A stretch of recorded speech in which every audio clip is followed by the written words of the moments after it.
Buenas tardes, Irving. Hola Mark, ¿qué tal? Hoy tenemos un gran tema. Y tenemos un invitado especial, es Mark. Yo. Hoy el tema es Star Wars. Entonces, sí, no espérame, tú sigue hablando. Tú sigue hablando. Sigas hablando, no tantas. Señoras y señores, uno de los mejores temas que podemos tratar es la Guerra de las Galaxias, Star Wars. Que Guerra de las Galaxias suena un poco limitante, ¿no? Sí, bueno, fue una traducción setentera que le pusieron a la película en México. Como siempre son buenos haciendo traducciones en México. Cuando te das cuenta que hay una organización, o sea, una institución que se encarga de hacer eso, te friquea. Eso es lo que les queda tan mal. Pero bueno, hoy voy a acompañar en la transmisión a Irving para poder tener esta gran conversación. Sí, bueno, Mark no se podía perder el tema, así que esta vez sí. La verdad, sí. Esta plática, vamos a hablar de Star Wars y su relación con el judaísmo. Sobre cómo es que Star Wars enseña algunos conceptos judaicos y más hábilmente Irving nos va a explicar sobre los elementos que enseñan o muestran que Star Wars sí tiene relación de alguna u otra forma. Es un tema bastante extenso. De hecho, la semana pasada los que estuvieron con nosotros se dieron cuenta que necesitábamos ponernos al día para poder participar en este tema, porque evidentemente quien no conozca sobre el tema que se está hablando, es decir, Star Wars, tenía que chutarse los 6 episodios en una semana, que no es por nada, pero es de las mejores cosas que les pueden pasar, así que no es de que tenían que, sino es el gusto de. Espero que lo hayan hecho en el orden adecuado. Sí, como dijimos, 4, 5, 6, 1, 2 y 3. Bienvenidos todos. Normalmente siempre hablamos sobre algunas cuestiones que se deben de llevar dentro de las pláticas. Por favor, no proselitismo, no spam.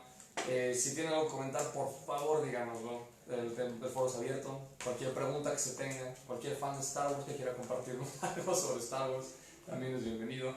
Si es un Ewok, un Jawa o sea, ya un Wookiee, entonces pues comente a través de sus caracteres particulares, ¿no? De su idioma.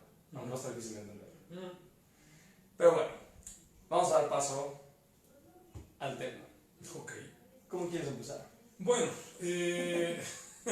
la primera cosa que quiero explicar es por qué Star Wars es tan importante para la cultura pop occidental.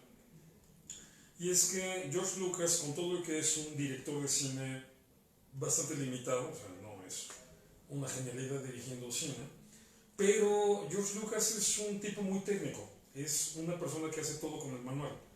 Entonces, siguió al pie de la letra las instrucciones de cómo se estructura una historia, de cómo se organiza el contenido de una historia, y por eso funcionó. O sea, por eso la historia de Star Wars es tan entrañable, o sea, es fascinante en muchos aspectos. ¿Por qué? Porque George Lucas utiliza todos los arquetipos mitológicos. Entonces, básicamente está manejando dos líneas paralelas. Bueno, y eso por accidente, por la situación de que tuvo que empezar con el episodio 4. ¿Tuvo que? Porque la idea original, George Lucas originalmente escribe toda la historia, antes de hacer la guión. Todo, o sea, todo lo que implica desde el episodio 1 hasta el 6, los rasgos generales de la historia. Sí, pero hay un punto donde se da cuenta que es demasiado grande, demasiado compleja, y que definitivamente no la va a poder meter en una película. Entonces decide dividirla en dos. Y bueno, una vez teniendo dividido en dos, se da cuenta que de todas maneras no puede meter cada parte de una película. Y fue así hasta que terminó dejando la primera parte completamente de lado, sin definirla. ¿Por qué? Porque era la parte más compleja, porque era imaginar un mundo como Coruscant, la época donde había todavía muchos Jedi, las guerras de los clones, etc. Y sabía que no tenía los recursos tecnológicos para hacer esa parte de la historia. Entonces se concentra en la segunda parte, la divide en 3, y entonces se concentra en Luke, en el personaje de Luke Skywalker. Y las 3 primeras películas, esta es la parte donde se va a empezar a volver encantador. Aquí sí fue un rasgo de genialidad de Lucas, que las 3 primeras películas parecen la saga del héroe, o sea, la evolución del héroe enfocada en Luke. Pero ya cuando pudo complementar la historia con los episodios 1, 2 y 3, entonces se ve que en global se trata de una saga de héroe caído en Anakin Skywalker. Sí. Entonces esa es la parte fascinante de Star Wars, que maneja dos sagas del héroe en la misma historia. Claro, y bueno, nada más para dar un poquito de contexto. En la primera parte del siglo XX existió uno de los discípulos de Carl Gustav Jung. Este hombre se llamaba Joseph Campbell. Esta persona escribió un libro que ya hemos hablado hasta el cansancio. Lo he recomendado muchas veces porque es muy útil. Él, uno de los mejores libros que me he leído. Él se llama El héroe de las mil caras. Este libro no estaba hecho como una forma de plantear cuestiones ni de historia, ni artísticas, ni de cómo crear una historia, sino era un libro de psicología. Sí, básicamente Campbell lo escribe desde su perspectiva como psicoanalista. Exacto. Y se basa en qué tanto los mitos de todas nuestras raíces culturales nos afectan a nosotros en nuestras vidas, e incluso cómo es que las personas que crearon esos mitos o cómo se fueron dando esos mitos de forma psicológica a través del mensaje que querían dar, tenían ciertas características en las cuales todos empataban. Tenían ciertas características iguales y estas características lo que hablaban sobre específicamente el viaje del héroe. El viaje del héroe, tomando en cuenta que la persona que estaba siendo psicoanalizada o la persona que estaba en sesión podía entender en qué parte de la vida estaba, sabiendo que la vida en general es un proceso que tiene retos, que tiene obstáculos. Entonces, haciendo este libro de El hombre de las mil caras, The Man with a Thousand Faces, Joseph Campbell, sin querer, le da una guía a los mejores guionistas, a los mejores escritores, para poder hacer historias de entretenimiento, de cine, libros, claro, que pudieran enseñar una forma de empatizar más con el público, contar una historia mucho más completa, que tuviera sentido y que llevara a una evolución de la historia misma. Así es que el punto aquí está en que Campbell termina de entender y explica muy bien la manera en que la mitología universal, no importa qué cultura, y nuestro mundo onírico están íntimamente relacionados. Es decir, los mitos antiguos se hicieron con el lenguaje de los sueños, con el tipo de imágenes que tenemos cuando soñamos y el tipo de símbolos, sobre todo, que esta es una aportación fundamental del psicoanálisis, lo platicamos en la charla sobre Freud. Sí, o sea, estos símbolos les llamaron arquetipos. Exacto, entender cómo lo que soñamos es un lenguaje simbólico, es decir, no son imágenes arbitrarias, se construyen por algo, nuestro cerebro las construye por una razón, pero no hace representaciones directas de lo que tiene en ese momento en agenda, sino representaciones simbólicas. Bueno, ese mismo lenguaje con el que se construyen los símbolos oníricos en nuestra cabeza es con el que se construyeron las narraciones mitológicas de la antigüedad. Pero bueno, por la importancia que han tenido esas narraciones mitológicas a lo largo de decenas de miles de años, entonces hoy en día los seres humanos soñamos en el lenguaje de los mitos. Es un ciclo. Los mitos se construyeron en su momento con el lenguaje de los sueños, pero por su influencia ahora los seres humanos soñamos en el lenguaje de los mitos. Entonces, por eso prácticamente soñamos mitos en el lenguaje de los sueños de nuestros antepasados. Exactamente. Entonces, por eso los mitos y los arquetipos mitológicos tienen la capacidad de llegarnos a lo más profundo del alma. Entonces, cuando tú vas a una película de cine y te sientes profundamente conmocionado y enternecido o enojado, es decir, reaccionas, llegas a eso que Aristóteles en relación al espectáculo artístico llamó la catarsis, es porque la obra utilizó adecuadamente un arquetipo mitológico o varios arquetipos mitológicos que te llegaron al fondo. Y entonces ese es el punto, ese fue el gran acierto de George Lucas, es donde les digo que es un guionista o un productor cinematográfico de manual.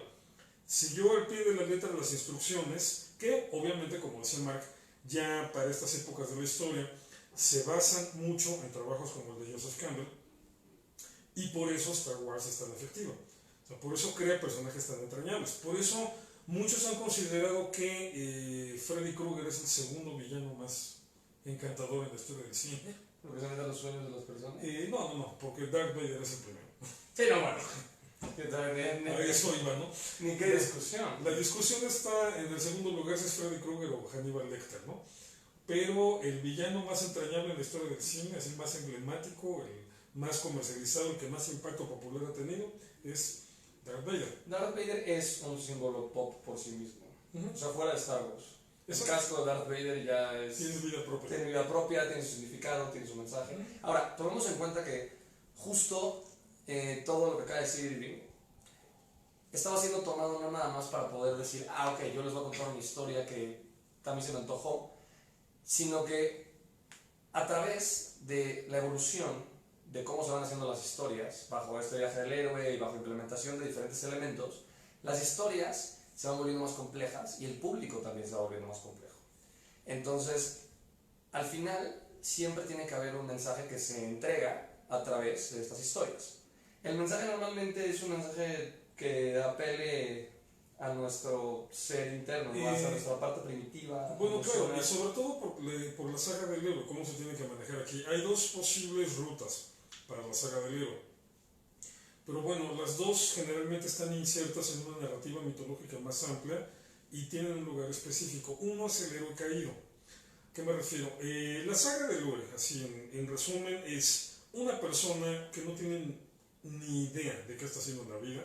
O sea, que lleva una vida muy normal, muy tranquila. Generalmente, el tipo de personaje perfecto para esta saga es una persona que no tiene familia, o no tiene padres, o es huérfano, o está abandonado, o es un hijo ilegítimo. ¿Por qué? Porque es como que la representación de alguien que no sabes de dónde viene y por lo tanto no sabes a dónde va.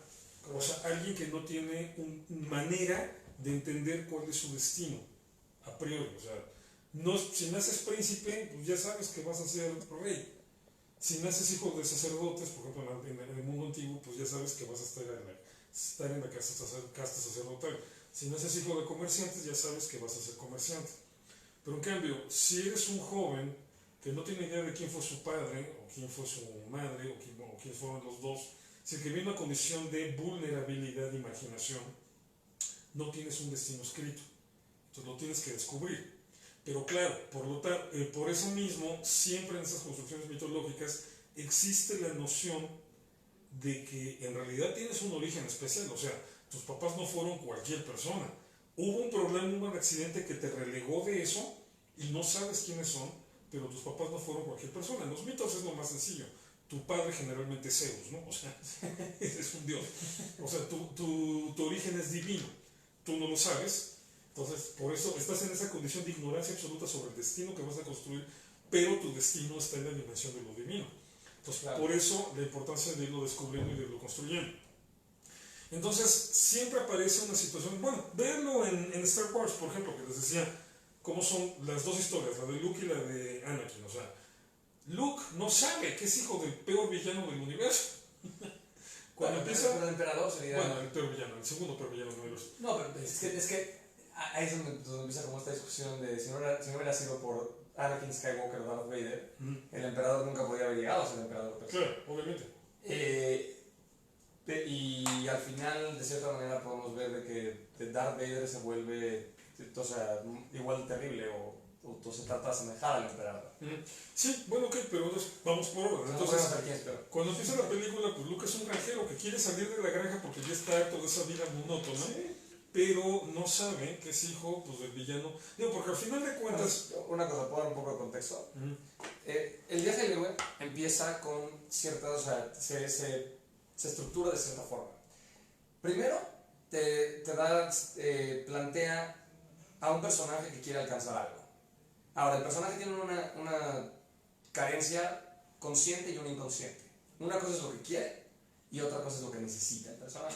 Y otra cosa es lo que le va a pasar. Sí, lo que le va a pasar viene correlacionado con lo que necesita. Más que con lo que quiere. Pero él va a tratar de alcanzar lo que quiere pensando que así es como va alcanzar lo que necesita. Es que sí, aunque a veces está consciente de lo que necesita, a veces no. La mayoría de las veces creo que, si no es que en todas, no tiene idea.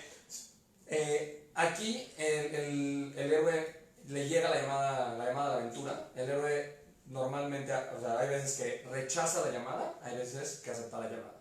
Y así es como empieza su viaje, su aventura. En el momento en el que él empieza a tener contacto con los obstáculos que lo van a llevar a cuestionarse las partes más esenciales de sí mismo. Y a través de este viaje, él va a encontrar a un mentor. Este mentor le va a dar las primeras herramientas para que la persona pueda emprender su viaje, también lo que se le llama suerte de principiante. Después de eso, él va a hacer los obstáculos y va a caer al mundo de lo desconocido. Después de caer al mundo de lo desconocido, va a volver a intentarlo y va a lograr alcanzar lo que quiere. Una vez que alcanza lo que quiere, normalmente se da cuenta de que casualmente pues sí era lo que quería, pero que no lo llena de manera completa. Y una vez que pasa eso, se vuelve a cuestionar desde el viaje completo y se da cuenta de la necesidad que tiene. Después de que se da cuenta de la necesidad, vuelve a emprender ciertos obstáculos o cierto viaje, o sea, de la segunda parte del viaje del héroe. Exacto. Y ahí es cuando logra o no el cometido. Y después de que ya logró tener lo que necesita, regresa a la parte inicial. Es muy curioso porque justamente el héroe empieza y termina en el mismo punto. Nada más que, como dicen el Hobbit, Tolkien, dice que le dice Gandalf, el Hobbit le dice a Gandalf, le dice, oye, ¿tú me puedes asegurar que no me voy a morir? Porque los han firmado este contrato que dice que esa es muerte segura, o sea, que ellos no se hacen responsables. Y entonces este tipo le dice, ¿me puedes asegurar que que no me va a pasar nada? Y Gandalf le dice, no. Dice, y te aseguro que si regresas, no vas a hacer lo mismo. Que es justo cómo plantea completo el viaje del héroe. Que al fin y al cabo, en este viaje, ¿cómo pondrías lo que quiere Luke es salir de la granja? Pero lo que realmente necesita es conocer sus raíces y volverse... Bueno, y está buscando... en una narrativa mitológica, el objetivo del héroe, la razón de ser del héroe, es que es quien está destinado a devolverle el orden al cosmos. Porque todo parte de que el cosmos está fracturado y está en una situación de caos, que de hecho esa situación de caos es la que genera la situación de marginalidad y vulnerabilidad en la que está originalmente el que va a ser el héroe y que no sabe cuál es su origen. ¡Qué belleza! Porque aparte está todo entrelazado. Todo es por eso es él quien está destinado a ser eventualmente quien le devuelve el orden al cosmos. Entonces, por eso Luke está en Tatooine, y él está ahí pues por culpa de todos los desastres que hizo su papá. Ahora, en la galaxia, la gente casi no tiene contacto con el emperador, son muy pocos los que tienen contacto con el emperador. Que saben quién es el emperador. Exacto, a quien realmente ven en última instancia haciendo y deshaciendo es a Darth Vader. Entonces, Luke no tiene idea de que es el hijo del peor fulano de la galaxia. Pero bueno, en ese proceso de autodescubrimiento, eventualmente va a ser Luke quien le devuelva el orden al cosmos. Ahora, hay dos maneras de devolverle el orden. Hay dos tipos de héroe, lo que mencionaba al principio, y uno está representado en Darth Vader y el otro está representado en Luke. El trágico, es decir, el que para devolverle el orden al universo tiene que sacrificarse a sí mismo, es decir, que no tuvo la capacidad de controlar todo el proceso y por lo tanto el proceso lo destruyó. El orden regresa, pero a costa de la destrucción del héroe. O el que tiene éxito y sobrevive al propio proceso que él mismo protagonizó. Ahora, Anakin también tiene obviamente un origen interesantísimo, ¿no? Que se supone... que no tiene padre. Que no tiene padre. Maneja un concepto, no crean que esto nada más tiene que ver con el Nuevo Testamento, son muchos las narrativas antiguas en donde te hablan de héroes concebidos milagrosamente. Esto es un arquetipo mitológico por derecho propio. Entonces, cuando Shmi Skywalker le está explicando a Qui-Gon en el episodio 1, pues, ¿quién es el padre? Pues no hubo padre, de repente estaba embarazada. Claro, ya hay toda una hipótesis ahí de que pudo haber sido un embarazo generado a control remoto por Darth Plagueis, Sí, son teorías fanmade, ¿no? Sí, teorías conspiranoicas. Sí, que aparte de los Plagueis decían que era el maestro de Darth Sidious, de Darth Sidious, ajá. de Palpatine. Sí. Pero entonces, bueno, independientemente de eso, lo interesante es eso, o sea, eso ya le da a Anakin, desde un principio, un halo divino. Claro. Entonces, bueno, Anakin se va a involucrar en la carrera, en la saga del héroe, no va a poder con ella, revienta, se convierte en el héroe trágico, y al final el cosmos regresa justamente cuando los dos, Anakin como Darth Vader y Luke, concluyen sus propias sagas del héroe, nada más que uno en la versión trágica y el otro en la versión exitosa. O sea, uno se sacrifica y el otro sobrevive. Entonces, ese manejo paralelo de dos sagas del héroe fue la genialidad que manejó George Lucas, les digo, por ser un autor muy de manual. Entonces, bueno, el punto aquí importante es que todo Star Wars es una versión moderna de las narraciones mitológicas. Podemos encontrar ahí un montón de elementos mitológicos que hacen fascinante la serie. Y lo de moderno es un decir, porque aquí también la creatividad de Lucas lo llevó a diseñar un mundo hipertecnologizado, ya con viajes en el hiperespacio. Sí, claro. O sea, todo pasa en toda la galaxia en tiempo real, o sea, como si todo estuviera sucediendo. O sea, realmente te vas de un planeta a otro y estás ahí el mismo día. O sea, cosas que en realidad son bastante inverosímiles, pero que obviamente no se manejan como ciencia ficción. Star Wars no es ciencia ficción, es fantasía. La ciencia ficción requeriría de preceptos o conceptos científicos bien establecidos. Claro, y aparte también, claro, sí. Bueno, pero aquí la parte interesante es que al meterse con todo este entramado mitológico, pues inevitablemente tiene un montón de referencias a la cuestión bíblica y a la cultura judía. Entonces, bueno, hay cosas muy evidentes en Star Wars, ¿no? Por ejemplo, el mundo está muy tecnologizado, o sea, es en una situación futurista en este sentido, pero la sociedad es medieval. La sociedad es completamente medieval. El ejercicio del poder en Star Wars es feudal completamente. Bueno, Coruscant es la representación de la democracia, pero al final de cuentas todo entra en colapso, se impone el imperio, todo lo que quieran. Entonces estamos hablando de estructuras muy primitivas de poder. Correcto. Y por eso Lucas juega con una orden de caballeros, así de caballeros medievales, de espada, pero la espada hipertecnologizada, ¿no? Un sable de luz. Y obviamente para esto retoma muchos elementos de la tradición samurayesca. Por ejemplo, el traje de Darth Vader está claramente diseñado a partir de los trajes, los cascos que utilizaban los antiguos samuráis. Todas las técnicas de combate de los Jedi son artes marciales, o sea, es karate. Entonces, es muy evidente el origen japonés de esta parte del perfil de los Jedi. Pero un montón de detalles de la mística de los Jedi o de los Sith y de la historia en general de Star Wars están tomados directamente de la tradición judía y de la historia judía. Entonces, por ejemplo, yo la primera vez que me di cuenta de esto fue en 1977, por ahí un 29 de diciembre. ¿1900? Sí, 1900. No, 1800. No. Digo, porque... Sí, estoy viejito, perdón. Sí. En 1977 se acababa de estrenar Star Wars en México por primera vez. O sea, Star Wars estrenó en México el 27 de diciembre de 1977. Se había estrenado creo que en agosto en Estados Unidos. Era cuando los estrenos tardaban medio año en llegar de un país a otro. Sí, eso morías por Entonces, eso. obviamente iba generando una expectativa enorme, ¿no? Entonces, bueno, pues cuando por fin se estrenó, estaban primos aquí de vacaciones en México, entonces, bueno, fuimos todos en bola al cine para ver de qué se trataba esta película. Obviamente, probablemente el que salió más impactado de ahí fui yo tenía 7 años recién cumplidos. Ay. Sí, me agarró chiquito, por eso soy fan incondicional. Por eso les perdono todo, o sea, me gusta todo, le encuentro el gusto a todo.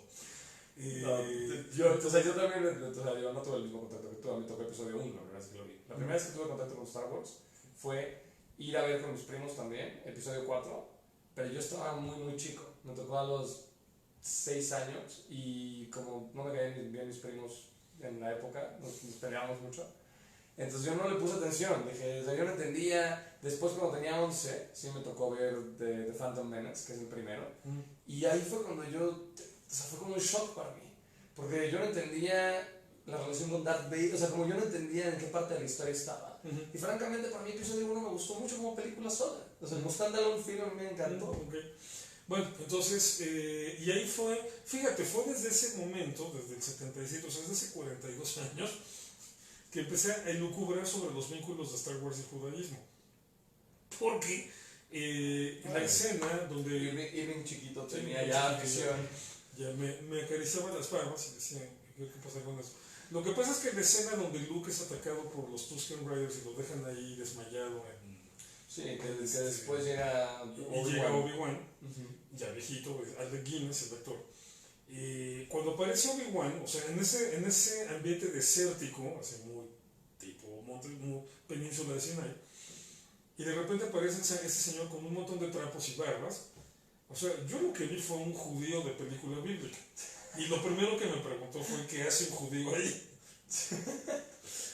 Entonces, bueno, fue un shot así inicial, que obviamente no pasó de ahí. Pero que después me fue haciendo sentido con otras cosas conforme fueron saliendo más películas y conforme fui también metiéndome en cuestiones de estudio de historia judía y todo esto, ¿no? Conforme fui aprendiendo más de mi propia religión. La parte interesante es que el nombre de Obi-Wan Kenobi, o sea, ves que es Obi-Wan originalmente, pero, sí, claro. pero aparece como el viejo Ben, como Ben Kenobi. Sí. Bueno, Ben Kenobi en hebreo significaría el hijo de Kenobi, de hecho. Sí. Y Obi, no sé si sepas, pero es una forma característica en la cultura yiddish en la que se le dice en diminutivo a quien se llama Obadia. O sea, el verdadero nombre de Obi-Wan es Obadia. Ahora, Wan, o sea, que se escribe con W-A-N, o sea, si lo pronuncias en germánico es Van, que es la forma en la que en los lenguajes germánicos se habla de el origen de. Van sería concretamente en flamenco, por ejemplo en holandés, como el apellido de Ludwig van Beethoven. O sea, se sabe que Beethoven era alemán, pero tendría origen holandés porque no es von Beethoven, sino van Beethoven. Correcto. Entonces, Obadia van Kenobi, o sea, es un juego de palabras que sí remite, o sea, que sí parece remitir a un asunto hebreo, y que bueno, luego lo traducen como Ben Kenobi, o sea, es como él vive en Tatooine y en el exilio, o sea, sí. Es un tema. Y bueno, la manera en la que Obi-Wan, bueno, Ben en esta película empieza a instruir a Luke en todo su origen, o sea, ese momento maravilloso cuando están en casa de Ben Kenobi le dice, los caballeros, o sea, durante 1000 generaciones los caballeros Jedi fuimos los guardianes de la paz y la justicia en la galaxia, sí, claro, hasta que llegaron los tiempos oscuros. Sí, cuando le dice a lightsaber, le dice, sí, una espada de luz, y le dice, ¿qué tipo de arma es esta? Y le contesta, un arma para tiempos más civilizados. Exactamente. Entonces, básicamente es un anciano explicándole a un joven que están en el exilio. Y eso tiene una connotación judaica muy fuerte. Sí. O sea, bueno, y es antes de los tiempos oscuros, antes del imperio.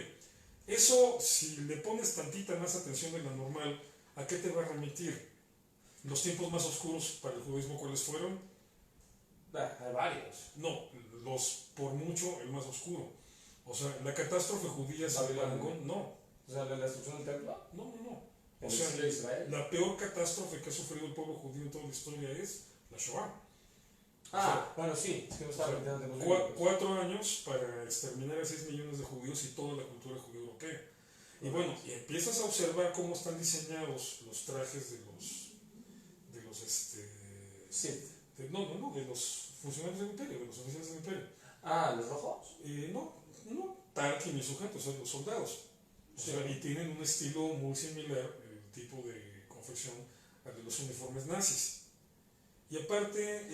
te refieres al mando medio, o sea, los que están en la mesa con Tarkin. Los militares. Los generales. Los militares. Sí, los comandantes, los generales, sí. Y aparte, ya sabes que hay toda una jerarquía. También están los protocolos del imperio. Sí, bueno, pero en el episodio 4 nada más aparecen esos, o sea, todo lo demás va a empezar a aparecer después. Claro. Y aparte Tarkin tiene un acento escocés, o sea, también así habla muy marcado, ¿no? Sí. Pero, o sea, que te remite de repente también a un acento medio alemán, o sea, juega muy bien. Lucas, sin ser descarado, juega muy bien con esas imágenes de representar, de darle al imperio una imagen seminazi para enfatizar algo que también en el imaginario colectivo de los estadounidenses por la Segunda Guerra Mundial está también muy marcado. Claro. O sea, esto es parte de todo el juego que tiene que ser un cineasta. Y ahí hay una parte muy interesante que también me perturbó mucho desde la primera vez que vi el episodio 4, desde los 7 años, que es cuando van volando en el halcón milenio, van rumbo hacia Alderaan, mientras la Estrella de la Muerte destruye Alderaan. Sí, y que llegan... Y la perturbación que tiene Obi-Wan en el halcón milenio, y le pregunta a Luke, o sea, ¿qué pasa? ¿Puedo? ¿Sí? Dice, acabo de sentir como si millones de voces exclamaran terror al unísono y después se callaran. Sí, y de repente. Eso es probablemente la frase cinematográfica que mejor podría definir lo que fue el Holocausto. Es cierto. O sea, lo que George Lucas hizo en esa escena fue literalmente tomar el paradigma del Holocausto, resumirlo en una frase y encajarla en el guión de Star Wars. Pero esa imagen es terrible, ¿no? O sea, millones de voces y su expresión de terror, y de repente todas se callaron. O sea, es muy evidente el vínculo que tiene. Y bueno, y ahí entramos al apasionante tema de la etimología de la palabra Jedi, que obviamente George Lucas ha dicho que la tomó del japonés, pero hace cuenta que en japonés la palabra era algo así como sushi o kamikaze, o sea, algo que nada que ver y que le fue transformado, que quitó una M y puso una J. O sea, es una explicación inverosímil. Pero es que Lucas tiene ahí un tema. Digo, George Lucas no le gusta identificarse como judío, siempre ha dicho que no es judío. Pero todo el mundo sabe que los Lucas son una familia judía húngara. De hecho, tenemos un importantísimo filósofo marxista judío, George Lukács, Sí. que se llama igual, por cierto. Pero bueno, uno es George Lucas, otro es George Lucas. Pero bueno, es evidente cómo George Lucas tomó estos elementos de la historia judía para insertarlos ahí. Y al final de cuentas, la historia de los Jedi es eso, una historia de exterminio casi total y un renacer después de ese exterminio. Bueno, el exterminio a manos de quién, del imperio, que tiene la fisonomía del nazismo, y obviamente el problema de sobrevivir y volver a refundar la orden, que es lo que le va a corresponder a Luke en este caso.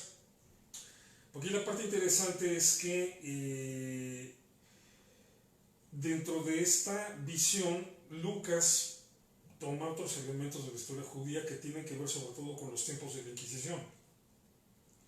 ¿Lo echaste con la era mesiánica? No, espérame, primero con los tiempos de la Inquisición. Okay. O sea, Lucas revuelve muy bien, de una manera muy interesante, lo que es las broncas con el nazismo y las broncas con la Inquisición. Lo mencionábamos al final de la charla anterior, la semana pasada. Sí. Este diálogo que tienen en episodio 5, en el Imperio Contraataca, que tienen Palpatine y Vader sobre Luke. Y le dice, o sea, bueno, ¿qué noticia, no? Nos acabamos de enterar que tienes un hijo, ¿no? Y es muy poderoso en la fuerza. ¿Estás consciente de que puede destruirnos, no? Dice, sí. Entonces, ¿qué vamos a hacer? Y Vader le dice, yo creo que puedo convertirlo. Y si no se convierte, se muere. Pero entonces, el tema que están, o sea, el lenguaje con el que Lucas maneja siempre esta cuestión de pasarte al lado oscuro es convertirte al lado oscuro. Y con eso se remite también a toda esta época, les digo, de la Inquisición y unos pocos siglos antes, en donde el tema de las conversiones forzadas para los judíos fue un tema terrible y que generó el fenómeno de los criptojudíos, por una parte, pero que también generó, curiosamente, muchos de los más virulentos antisemitas de esa época, de los más virulentos enemigos del pueblo judío, fueron judíos conversos, como Fray Juan de Torquemada, que venía de una familia de judíos conversos, o como Pau Cristián,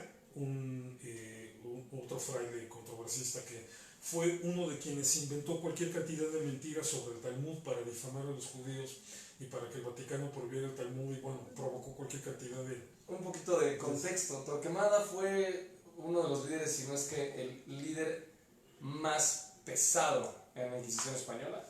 No solo eso, sino que él escribió el Maleus Maleficarum, el martillo de las brujas, que era cómo localizar una bruja en la comodidad de su sofá, viéndola desde la ventana si fuera su vecina.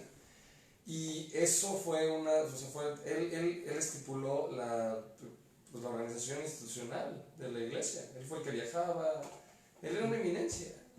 Sí, y bueno, era una eminencia, pero era un absoluto bruto supersticioso. Eminencia de lo peor. Efectivamente. Pero sí, o sea, básicamente la bronca con la Inquisición es que por los arreglos, sobre todo por el poder que tenía Carlos V, y bueno, desde los reyes católicos, desde los abuelos de Carlos V, cuando el Papa era un español, que era Rodrigo Borgia, Alejandro VI, como Papa. Que con él terminó el Renacimiento. Exactamente. Pero se logra la negociación de tal manera que la Inquisición española nunca le rinde cuentas al Vaticano, sino a la corona española. Por eso el Vaticano quiso muchas veces intervenir para detener los abusos de la Inquisición española, porque eran una barbaridad. O sea, el Vaticano se daba cuenta que eran una aberración y no pudo intervenir porque por la aprobación de Rodrigo Borgia, la Inquisición española le rendía cuentas a la corona española. Era un aparato eclesiástico, pero al servicio de la corona española. Por eso Torquemada en su momento tuvo toda la libertad para construir una estructura nefasta. Sí. Y bueno, y paradójico que haya sido un judío converso. Entonces, ¿Él era judío converso o era la familia era de judíos conversos. ¿Sus papás? Sus papás fueron los que se convirtieron. Entonces, entonces es muy interesante cómo George Lucas retoma también este tema, o sea, este concepto crucial de lo converso o lo no converso, y el choque entre Anakin y Luke, al final de cuentas, es el choque entre un converso y un no converso, padre e hijo, o sea, dentro de la misma familia, ¿no? Que, bueno, piéndolos del otro lado, el chiste dice que una familia sefardita de la época no estaba completa hasta que no tuviera un rabino, un médico, un abogado y un obispo. Entonces, entonces son maneras muy interesantes en las que Lucas está jugando con elementos de la historia judía para imprimirle una dosis muy fuerte de dramatismo a lo que está sucediendo en la historia de la película. Sí, y no solo eso, sino que si tomamos en cuenta el viaje del héroe de Luke, así como el viaje del héroe de Anakin al final, la necesidad de los dos radica en aceptar sus raíces. Luke está buscando sus raíces, lo que necesita es entender quién fue su padre. Todo se dedica a hacer, o sea, de hecho lo plantea en muchas de las veces que afirma, o sea, Luke al principio empieza siendo completamente reaccionario. Luke no toma ninguna decisión hasta que se topa con Obi-Wan Kenobi y se tiene que ir. Él no decide irse con Obi-Wan Kenobi, sino que matan a su tía, matan a su tío, destruyen toda su granja y tiene que salir. En el momento en el que Obi-Wan Kenobi le dice, usa la fuerza, hazlo con instinto, que le pone el casco, le dice, siéntelo. Y en el momento en el que él empieza a aceptarse a sí mismo, sin tener esta forma de pensar en donde es que yo no puedo hacer nada, yo tengo trabajo, que lo dice. De hecho, él niega su viaje del héroe 3 veces antes de que se va con él. También es muy judío, ¿no? Sí. Negando tres veces, no más. No más. Pero literal... Él es un godín desde la época, ¿no? Pues sí, Tatooine. Un godín tatuinesco, por así decirlo. De granja. De granja, bueno... Pero el chiste de acá es de que una vez que ya empieza a tomar conciencia de la fuerza, él dice, o sea, la primera vez que cuando ya empieza a hacerle caso a sus sentimientos y ya empieza a tomar la cuestión de la voluntad, de hacer algo, que esa es una de las partes, pues, pilares del judaísmo, que tienes que accionar tu voluntad para poder tener la libertad, que viene el primer mandamiento de yo te saqué de la esclavitud, tú eres libre. Justo es cuando te están yendo, los está jalando la estrella de la muerte con su rayo. Y justo ahí es cuando este Luke dice, I have a bad feeling about this. Dice, güey, tengo este sentimiento, tengo un mal presentimiento, que es, o sea, suyo. Y que se va a convertir en una frase emblemática de toda la película. Sí, ya después lo sacan. La retoma Han Solo y la repite hasta el final. Todas las películas. Todas las películas, sí.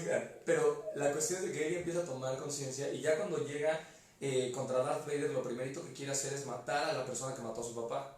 Hasta que se topa con la verdad de, oh Dios mío, ese dude no mató a mi papá, él es mi papá. Que es como el shock más grande que ha tenido la historia del cine. Si podemos escoger, yo diría, la verdad es que... Bueno, no sé si sepas, pero cuando se filmó esa escena, el guión que le habían dado a Mark Hamill no decía eso. O sea, el guión que le dieron venía tergiversado a propósito, la copia. Para que la reacción fuera entonces, real. En el guión, creo que Darth Vader decía, Obi-Wan mató a tu papá. No. Entonces, o sea, Mark Hamill ya traía una idea en la cabeza, y a la hora de la escena, o sea, cuando le dice el actor, el que está I am your father. I am your father, sí, o sea, para Mark Hamill el shock es así, o sea, obviamente entiende como actor que tiene que reaccionar a eso, y entonces el grito que le sale es todavía más genuino, ¿no? Que es, perdón, paréntesis cultural, es como en la escena de Alien, el octavo pasajero, esa famosa escena cuando le hacen el bichito al tipo que Sí, está en la mesa. eso no sabían los actores. No sabían que iba a pasar eso. Fue un susto de veras. ¿Quién no se saca de onda? Exactamente. Pero lo interesante es eso, de que todos, al final, el viaje del héroe, lo que Luke quiere, en teoría, es irse de la granja con sus amigos para poder hacer la academia que está diciendo al principio. Cuando se lo chupa el viaje del héroe y le dice, uy, papá, no vas por allá, es por allá. Y otra cosa interesante del viaje del héroe en la estructura mitológica es que no es si quieres. No es optativo. No, y si decides, o sea, rehusarte a la llamada, el universo y toda la historia, la aventura. Conspira en tu contra. Y tenemos en el texto bíblico un caso idéntico en ese aspecto. Jonah, exactamente. Jonás. No quiero, y compro el boleto y me largo al otro del mundo y se lo traigo a una ballena y lo regreso. Y lo más interesante es que muchos rabinos, no sé si está en el texto bíblico, los rabinos lo plantean así, pero cuando la ballena se lo traga dicen que se va al Sheol. El Sheol es interpretación. Se interpreta como que se fue a la morada de los muertos. O sea, que al fin y al cabo, que no importara dónde estuviera, igual el hecho de haber rezado la llamada lo llevó a no tener voluntad. Es que prácticamente vas a estar muerto. Digo, no ve mucho que especular. O sea, si te trago una ballena, normalmente te mueres, ¿no? Pero se murió. La por eso, o sea, pero sí, exacto. Lo fantástico del relato de Jonah es que va y viene. Sí. Pero en la vida normal, si te comes una ballena, te mueres. No hay muchas posibilidades, digamos.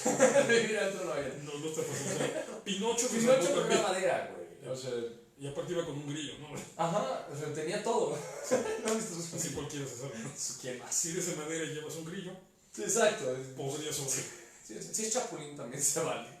Pero bueno, el punto es de que el momento de negarse a la voluntad, todo el viaje del héroe lo lleva directamente a Luke Skywalker a poder encontrar los orígenes de quién fue su papá, encontrar sus raíces, y después, ya cuando cae, que es que se manda por la fuerza, que le cortan el brazo y todo el asunto, él ya toma la decisión de volver a emprender el camino que su papá dejó a la mitad. Él dice, yo quiero ser a Jedi like my father. Se lo dice al emperador. Sí. O sea, va con la persona más densa de todo el universo y le dice, no, yo quiero ser I'm a Jedi like my father before me. Le dice, pero, güey, tu papá es un Sith. Y le dice, no, mi papá era Anakin Skywalker. Darth Vader lo mató. Ahí es cuando entiendes como el punto de que no eres la misma persona. Claro. Cuando estás del lado que del otro. Sí, exacto. Y esta es una parte muy interesante en la saga del héroe, ¿no? La necesidad de volver a empezar. Sí. O sea, es que por eso los videojuegos también le han pegado muy fuerte la psicología de, bueno, generalmente los niños.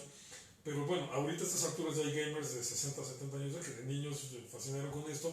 Pero es que es otro arquetipo mitológico. O sea, fracasaste, te mataron, pero te dan otra vida y vuelves a empezar. De eso se tratan los mitos, o sea, siempre hay un punto irremediable en todas las sagas del héroe, hay un punto de fracaso que obliga a la persona a volver a empezar. Exacto, así es como el héroe entiende realmente su necesidad, no solo se clava con lo que quiere, porque entonces lo que quiere, de acuerdo a Campbell, es parte del ego, es parte del ego de la persona de lo que tiene enfrente, y el inconsciente, que es el que realmente toma las decisiones, es el que te dice, Nel, tú necesitas otra cosa. Ahora, una de las cosas que también se me olvidó decir ahorita que dijiste lo de la Inquisición de la Edad Media, es muy curioso que George Lucas también estuvo en la creación de la serie que hay después, o sea, que se llama The Clone Wars, que va después de la 2, entre la 2 y la 3. Esta serie es hermosa porque te explica cómo es que de la 2 a la 3 de repente hay un cambio muy radical en donde el emperador dice, vamos a hacer el imperio, y todos dicen, o sea, si tú no entiendes cómo, estás hablando de una democracia, ¿cómo puedes escoger conscientemente esto? Y entonces, cualquier persona diría sencillo escribir un artículo, George Lucas diciendo la corrupción. Este güey le pagó para que dijeran que el imperio, pero la realidad es de que no. Él hizo 6 temporadas de animaciones que realmente son una joya, porque explican todo el proceso que pasó toda la República para poder aceptar el Imperio Galáctico. Y en una de esas, justo hay otra serie en la cual se conecta, que es la de Rebels, que va entre las 5 y las 6. Esta serie, muy curiosamente, saca a un tipo que era Jedi pero que ya no fue, que se queda ciego, que se llama, aparte tiene nombres bíblicos, uno se llama Canaan, el otro se llama, no me acuerdo cómo se llama, pero también tiene un nombre bíblico, que se llama como Jacob o una cosa así, no Jacob, no me acuerdo. El punto es de que justo las personas que están persiguiendo a esos rebeldes, ¿lo has visto? No he visto toda la serie, pero ¿sabes cómo se llama? literalmente se llaman inquisidores. Ah, los inquisidores. Los inquisidores, Sí. que son personajes también súper densos, que lo que buscan es tratar de ubicar y exterminar a los Jedi. Sí, bueno, los inquisidores específicamente tienen la encomienda como de someter al orden imperial a todos los que tengan algún manejo de la fuerza.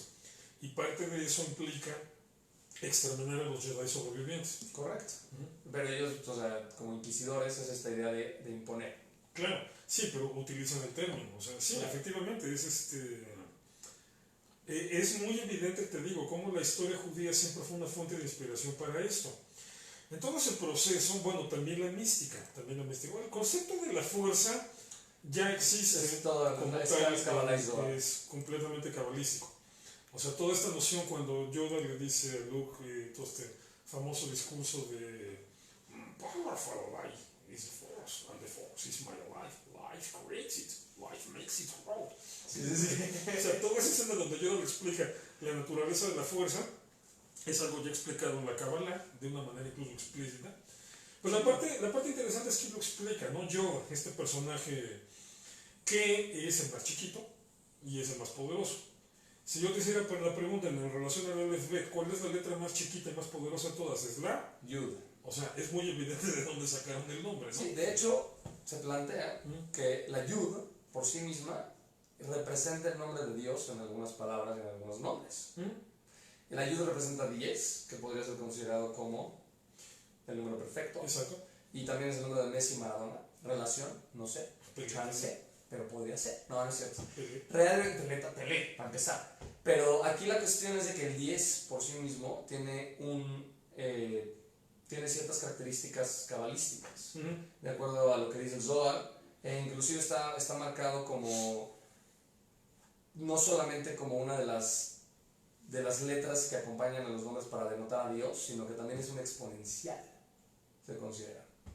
Entonces, es muy curioso que Yoda, o sea, siempre escuchas que que es como de, no, pero no como el maestro Yoda, ¿no? Que se la pasan diciendo en las películas y de todas las cosas de como, no, sí, pero Yoda, y de hecho, justo Darth Tyrannus, que es ¿cómo se llama este hombre? El Conde Dooku, Christopher Lee. El Count Dooku, justo, no pueden contra él porque él fue el aprendiz de Yoda. Y al final se pasó al lado oscuro, pero él era el aprendiz de Yoda. Incluso lo interesante aquí es de que ya cuando ves a Yoda peleando con el emperador, ni uno pierde, ya sabes. Pierde Yoda por todo el contexto que no pudo matarlo. Exacto. Y ya todo se fue abajo.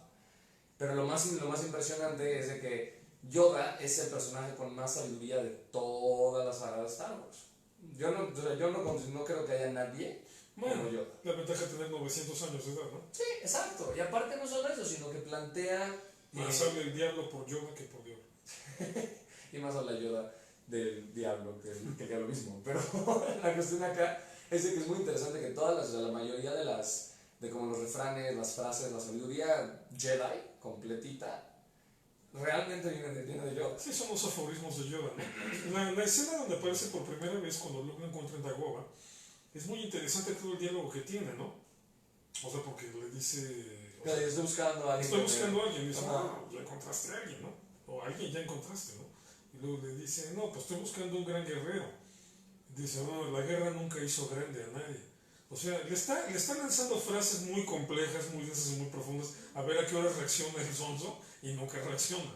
Entonces ya por eso le salen en la casa, Yoda le dice a Obi-Wan, le dice, o sea, no puedo entrenar, tiene alumnos, o sea, está perdido, no se da cuenta ni lo que tiene enfrente. Sí. Pero sí, o sea, Yoda es esa representación final de quien concentra la sabiduría, quien concentra el poder, que en ese sentido es un paralelismo muy claro con la letra Yud, y de ahí viene el nombre. Hay otro gnomo, otro duende, en Star Wars que aparece en el episodio 1, en el Concilio Jedi, nada más se ve ahí. Ya luego le inventaron historias en cómics y en libros, pero es Yaddle, otro gnomo, como Yoda. Nada más que mujer. Vuelve a ver el episodio 1 y vas a ver allí en el Concilio, ahí se ve sentado otro sapito, nada más con pelo largo, es mujer. Yaddle, o sea, el nombre también es una variación de esto, que según el canon antiguo, o sea, ahorita que Disney ya tomó la historia y está haciendo cambios al canon. No sé si vayan a preservar ese dato, pero según el canon antiguo no son una especie. O sea, no hay una especie de Yodas o de Yaddles, sino ese tipo de seres nacen cuando hay una altísima concentración de la fuerza en cualquier especie. Entonces, imagínate que trip que está dando a luz tu esposa y sale Yoda. Y sale un, Yo me voy para atrás. un sapito, ¿no? Sí, no, man. O sea, güey, ¿qué hiciste? Ya sabes. O sea, ¿desde dónde? Evidentemente no se parece a mí. O sea, Eso ya más bien parece yo soy un poco más moreno, pero ese güey es verde. Parece de Shrek, ¿no? Más bien. Sí, sí, mucho más de Shrek, ya sabes. Bueno, yo sí me veo verdoso a veces. Eso. No, bueno, pero esas son habilidades o sea, que tienes de percepción, son otras cosas. O sea, si puedes cambiar la realidad a la voluntad, pues ¿por qué no? ¿Por qué no tener un sapo como yo? Exacto. Pero, justamente, pero bueno, el chiste de todo esto es de que prácticamente de lo que estás diciendo es de que Yoda podría hacerse como una concentración de fuerza o de midichlorianos, que es como lo plantean, como lo miden. Exacto, bueno, sí, así se manejaba en el canon antiguo, hasta que Disney compró es que eso, la franquicia y lo está rehaciendo, aunque está siguiendo las ideas básicas del canon, aunque con otras historias, con nuevas historias, ¿no? Pero bueno. No estoy de acuerdo, pero... Ajá, no se me hace... No se me hace que tengan un viaje claro. Creo que Star Wars de antes y después se ve a leguas, que la historia está mucho más diluida. Y aparte de que no tiene nada que ver con los guiones que hizo Lucas en su primer lugar. El 7, 8 y 9 son muy diferentes a lo que hicieron. A mí me encantaron, ya otro día vamos a los guiones. Ajá. Me vas a mandar los guiones, he visto la película como 15 veces. No, los nuevos. O sea, los 7, 8 y 9 para que veas la diferencia entre lo que hicieron Disney y lo que había escrito Lucas. Pues las películas las he visto, las anteriores las he visto más de 25 veces cada una. Las nuevas, más de 10. Ok, bueno. Aparte, otra de las cosas que también existen con relación al judaísmo no solamente es, o sea, es esta cuestión de que los Jedi Knights son caballeros de la fuerza, sino que ellos estaban hechos de, son una orden fundamentalmente religiosa. Porque de hecho, bueno, no sé si en la serie o en qué parte, pero cuando le dice como, es que los Jedi, o sea, cuando empezó la guerra de los clones, los Jedi no lo dudamos y saltamos como soldados de la República, cuando realmente no debería haber sido. Y eso también habla de una parte de identidad que replica el pueblo judío a través de los épocas. Claro, aunque la estructura del orden Jedi, ahí se puede aclarar, ¿no? Está más pensada en función de la masonería que del judaísmo. Que también tiene sus raíces bíblicas. Es una orden iniciática, está estructurada en 3 niveles, o sea, los típicos 3 clásicos grados de Padawan, caballero y maestro, y obviamente el último es el de maestro. El Jedi Master. Y muchos de los ritos iniciáticos de los Jedi que llegan a aparecer en películas o caricaturas, un masón puede identificar claramente vínculos con algunas tradiciones masónicas. Pero efectivamente, o sea, ahí lo que sí es muy clara la relación entre los Jedi y los Yehudi, que ahí es donde yo digo que está la verdadera raíz etimológica. Los Yehudi y Jedi, nada más le quitas la H y la U y ya tienes la misma palabra. Ahora, Yehudi significa judío en hebreo. Entonces, la relación evidente que tienes toda esta historia de auge, de ser los que promueven la luz, la justicia, la paz, exterminio a manos de un imperio que evidentemente está diseñado a partir del nazismo visualmente. Y que los manda al exilio. Exactamente, el exilio y la restauración, la renovación. Aparte tiene un paralelismo con ser luz entre las naciones, ¿no? La idea de ser luz entre los planetas. El concepto, sí, exactamente, ¿no? Y bueno, obviamente el sable de luz, el primer sable de luz del que se habló en la historia. Yo ya sé cuál es. Es la espada flamígera. Del ángel. Del relato de Génesis. O sea, de Adán y Jabá. De Adán y Jabá. O sea, desde Génesis 3 sí, tenemos el sable de luz. En las puertas del Gan Eden. Exactamente, sí. O sea, sí, modernamente puedes imaginarte la escena, ¿no? O sea, que puedes una nueva traducción del texto que diga y puso, o sea, para resguardar el Gan Eden, para que no regresara, puso un Jedi ahí. Obviamente pondría Yoda, pero... O casi una ranita, ¿no? Como una... Lo más interesante es de que Anakin, cuando el Qui-Gon Jinn empieza a hablar sobre los midichlorianos que tiene, dice, güey, son casi tan altos como los de Yoda. En el episodio 1. Entonces, prácticamente cuando planteamos qué tanto los Jedi pues tienen esta conexión espiritual con las cosas, que son sensibles a la fuerza. Entonces, si tomamos en cuenta que los Jedi son estas personas que tienen una conexión espiritual con el universo y por eso se dedican a traer luz, podría ser prácticamente igual a lo que dice el texto bíblico. No, bueno, claro, el paradigma está tomado del texto bíblico. Exacto. Pero la parte aquí interesante, ya la más compleja y es donde más cabalísticamente está, bueno, más involucrada la Kabbalah, es el equilibrio que hay entre la oscuridad y la tiniebla. O sea, porque el gran error que Palpatine nunca comprende, o sea, el gran error de Palpatine como Sith Lord, o sea, como representación de la oscuridad, es no entender que oscuridad y luz deben estar en equilibrio. Correcto. Y al provocar la destrucción, el aniquilamiento de los Jedi, provoca el aniquilamiento de la oscuridad. De los Sith también. Porque sí, bueno, uno no puede existir sin el otro. Sí. Entonces, es muy interesante porque también eso, y eso lo retomaron en los episodios 7, 8 y 9, que es el problema de Snoke. Snoke tampoco se da cuenta de eso. De que al estar intentando aniquilar los últimos vestigios de la luz, él mismo queda aniquilado. O sea, porque al final de cuentas se tiene que llegar a un equilibrio. Y perdón, espérame. Sí. Me fascina este detalle de que en episodio 8 y 9, o sea, ya sobre todo a partir del episodio 8, solamente quedan dos. Rey y ¿cómo se llama este? Kylo Ren. Y que son niños. O sea, Rey porque acaba de descubrir la fuerza, Kylo Ren porque es un inmadurote que no, o sea, no le atina nada. O sea, pero es volver a dejar la fuerza en condición de infancia. O sea, todo lo que provocaron Palpatine, Snoke, Luke, etc., por no terminar de entender esa noción de equilibrio, hace que se llegue a un punto cero y ahora todo va a volver a empezar prácticamente desde cero con dos niños. Pero literal, esa es la profecía que le dicen a Anakin Skywalker, que él está destinado a traer el equilibrio entre la luz y la oscuridad. Pero fíjate qué interesante, otro problema bíblico, nadie entendió de qué se trataba esa profecía.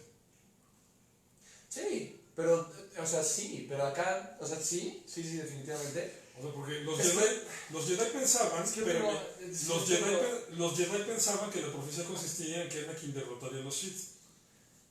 Pensaban. Y los Jedi seguirían, ¿no? En la cuestión del equilibrio.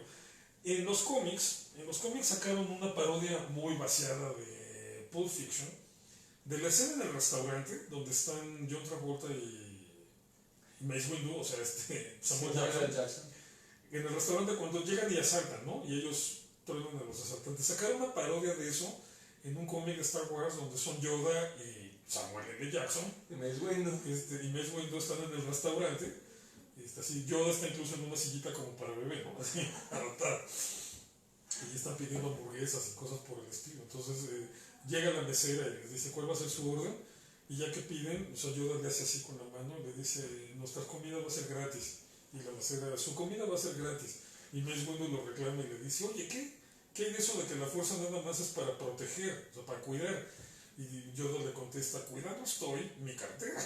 Pero bueno, independientemente de eso, hay un momento que están discutiendo porque se supone que eso es después de episodio 1. Okay. Entonces le dice Yoda a Mace Windu, trae el sable de Qui-Gon. Dice, ¿qué vas a hacer con el sable de Qui-Gon? Dice, se lo voy a dar al niño. Entonces Yoda escupe, ¿no?, la papilla que está comiendo y deja Mace Windu todo batido, se está secando. Y empiezan a discutir sobre él. Y dice, bueno, hay que considerar si realmente es el que va a traer equilibrio, ¿no? Entonces Yoda pone a los Sith, dice, bueno, los Sith son dos siempre, ¿no? Y pone 2 granitos de arena. Y luego pone la sal en la mesa, un montón. Dice, así somos los Jedi, somos miles contra 2. Y entonces sopla, se vuelve la sal y nada más quedan 2 granitos. Y dice, esto sería el equilibrio. Entonces, qué pesado. Está muy pesado, pero efectivamente, una de las cosas más interesantes en toda la saga Star Wars es que ni los Sith ni los Jedi terminan de entender qué significa esa cuestión de equilibrio y por lo tanto no entienden cómo se debe interpretar la profecía. Y es un problema que siempre hemos tenido en el judaísmo. Tenemos ahí un montón de profecías en el texto bíblico, pero son uno de los temas más controversiales porque siempre podemos evaluar el cumplimiento, cierto cumplimiento, o el cumplimiento, pero hasta que ya pasó. Solamente hasta... Eso es humano. Eso es humano, pero está muy vinculado con la Biblia, con la historia bíblica, y George Lucas lo maneja muy bien, lo mete muy bien en la saga de Star Wars. O sea, es que, te digo, juega con todo esto, ¿no? O sea, no tiene padre, o sea, es de origen divino, tiene un destino, es relajo, y hay una profecía que habla de que él trae equilibrio. Y sí, pero lo que nadie entiende es que ese equilibrio tenía que pasar por la destrucción, tenía que pasar por... un proceso de depuración. Por un proceso de depuración. Y la Kabbalah te dice algo, por ejemplo, tenía que pasar por una fase de oscuridad. La Kabbalah te dice algo muy interesante, te dice, la Torah es un lienzo blanco sobre el cual se escriben letras negras. Porque sin luz y sin oscuridad no podrías discernirlo. No podríamos aprender. Claro. También te dice, la luz y la oscuridad tienen algo en común. Cuando estás en la oscuridad absoluta no puedes ver nada. Cuando estás ante la luz absoluta no puedes ver nada. Entonces, esta cuestión de cómo lograr el equilibrio, al final de cuentas, bueno, lo que plantean en la nueva trilogía es que de alguna manera Luke medio lo entiende y por eso opta por el exilio. O sea, opta para no provocar el ascenso de una fuerza oscura, él se... No, pero no, yo no lo veo así. Yo veo que este hombre vio que su sobrino era un güey muy fuerte y le dio tanto miedo que quería matarlo, y cuando se dio cuenta que no pudo matarlo, que se dio cuenta que ya la había metido a la pata, por así decirlo. Sí, por eso. Entonces va al exilio. Ahora, la cuestión aquí es de que Luke Skywalker es un personaje un poquitito más interesante, ¿me entiendes? O sea, podrían haber hecho tantas cosas. No se trata tanto de lo que hicieron, sino se trata de lo que podrían haber hecho, primero que nada. Debiera haber habido. La verdad sí. Y por otro lado también es una mala forma de entender los elementos de la historia, per se. O sea, el hecho de que usan la velocidad de la luz para destruir ¿por qué no lo hicieron con la Estrella de la Muerte? O sea, porque todavía no estaba lista la tecnología para hacer... O sea, ¿qué es fantasía? Yo lo sé, esa parte... Yo lo sé, pero eso deshace ciertas partes de la historia. Es como cuando te dicen, ¿por qué no el Lord of the Rings? ¿Por qué no usaron las águilas para llevarlos? Evidentemente no hubieran podido, porque Sauron estaba con el ojo, etcétera, etcétera, ¿me entiendes? Pero eso, that's beyond the point. ¿Por qué? Porque necesitaban pasar por el proceso. Las cosas que hace Disney son innecesarias de mil maneras. Cuando se va al casino, ¿por qué se va al casino? Se puede haber quedado, pero bueno, no importa. El punto acá, regresando al tema, esta lucha de la luz contra la oscuridad, ¿la era mesiánica no rompe con eso? No, la era mesiánica se supone que es la era del equilibrio. Es el equilibrio. O sea, no porque se vaya a aniquilar la oscuridad, sino porque van a encontrar su justo medio. O sea, ahí, digo, son fascinantes como las frases de la fuerza que fueron saliendo ya después con toda la literatura del canon, ¿no? Los últimos axiomas de la fuerza, que dice uno, there is no pain, there is only the force. No hay dolor, no existe el dolor, solo existe la fuerza. Luego, no existe la muerte, solo existe la fuerza. Es como el Tao Te Ching, ¿no? Sí, como el Tao Te Ching. Pero si lleváramos ese razonamiento a sus últimas consecuencias, entonces también tendrías que agregar, no existe la luz, no existe la oscuridad, solo existe la fuerza. Entonces, lo que ya planteaban en muchas novelas dentro del canon era este problema de este asunto de confrontar a los de la luz contra las tinieblas. Fue un error de comprensión de parte de los dos bandos. Y esa es la parte tal vez donde mejor George Lucas retoma el asunto en Anakin y en Luke. O sea, toda la historia me la han contado, es la realidad de ellos, toda la historia me la han contado como una guerra entre la luz y las tinieblas. Y lo que yo estoy descubriendo es que la luz y las tinieblas viven en mí. O sea, no son bandos, están en mí. Entonces, y así son los héroes bíblicos. Todos los héroes bíblicos son así. O sea, la Biblia no es una historia de buenos contra malos. Es una historia del bien y el mal peleando en el interior de los protagonistas. Entonces, es otra idea muy claramente proyectada de estos arquetipos recuperados del texto bíblico y de la tradición judía sobre la saga de Star Wars. Muy curioso que lo digas, porque ¿te acuerdas cuál es la razón por la que Moisés no entra a Israel? Porque golpea la roca cuando le habían dicho que nada más le hablara. Exacto, pero porque o sea, literalmente Moisés, si pudiéramos definir como el viaje del héroe de Moisés, todo se define por la tierra prometida. Saca al pueblo y llévalos ahí, a la tierra prometida. Pues posiblemente yo creo que Moisés era la persona con más ganas de ver la tierra prometida. O sea, él habló con Dios le dijo que la tierra prometida, que era la tierra de leche y miel.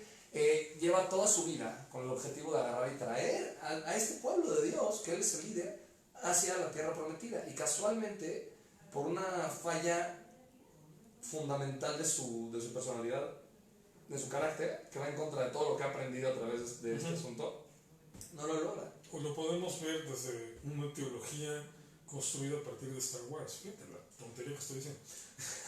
Lo podemos ver desde una teología de Star Wars.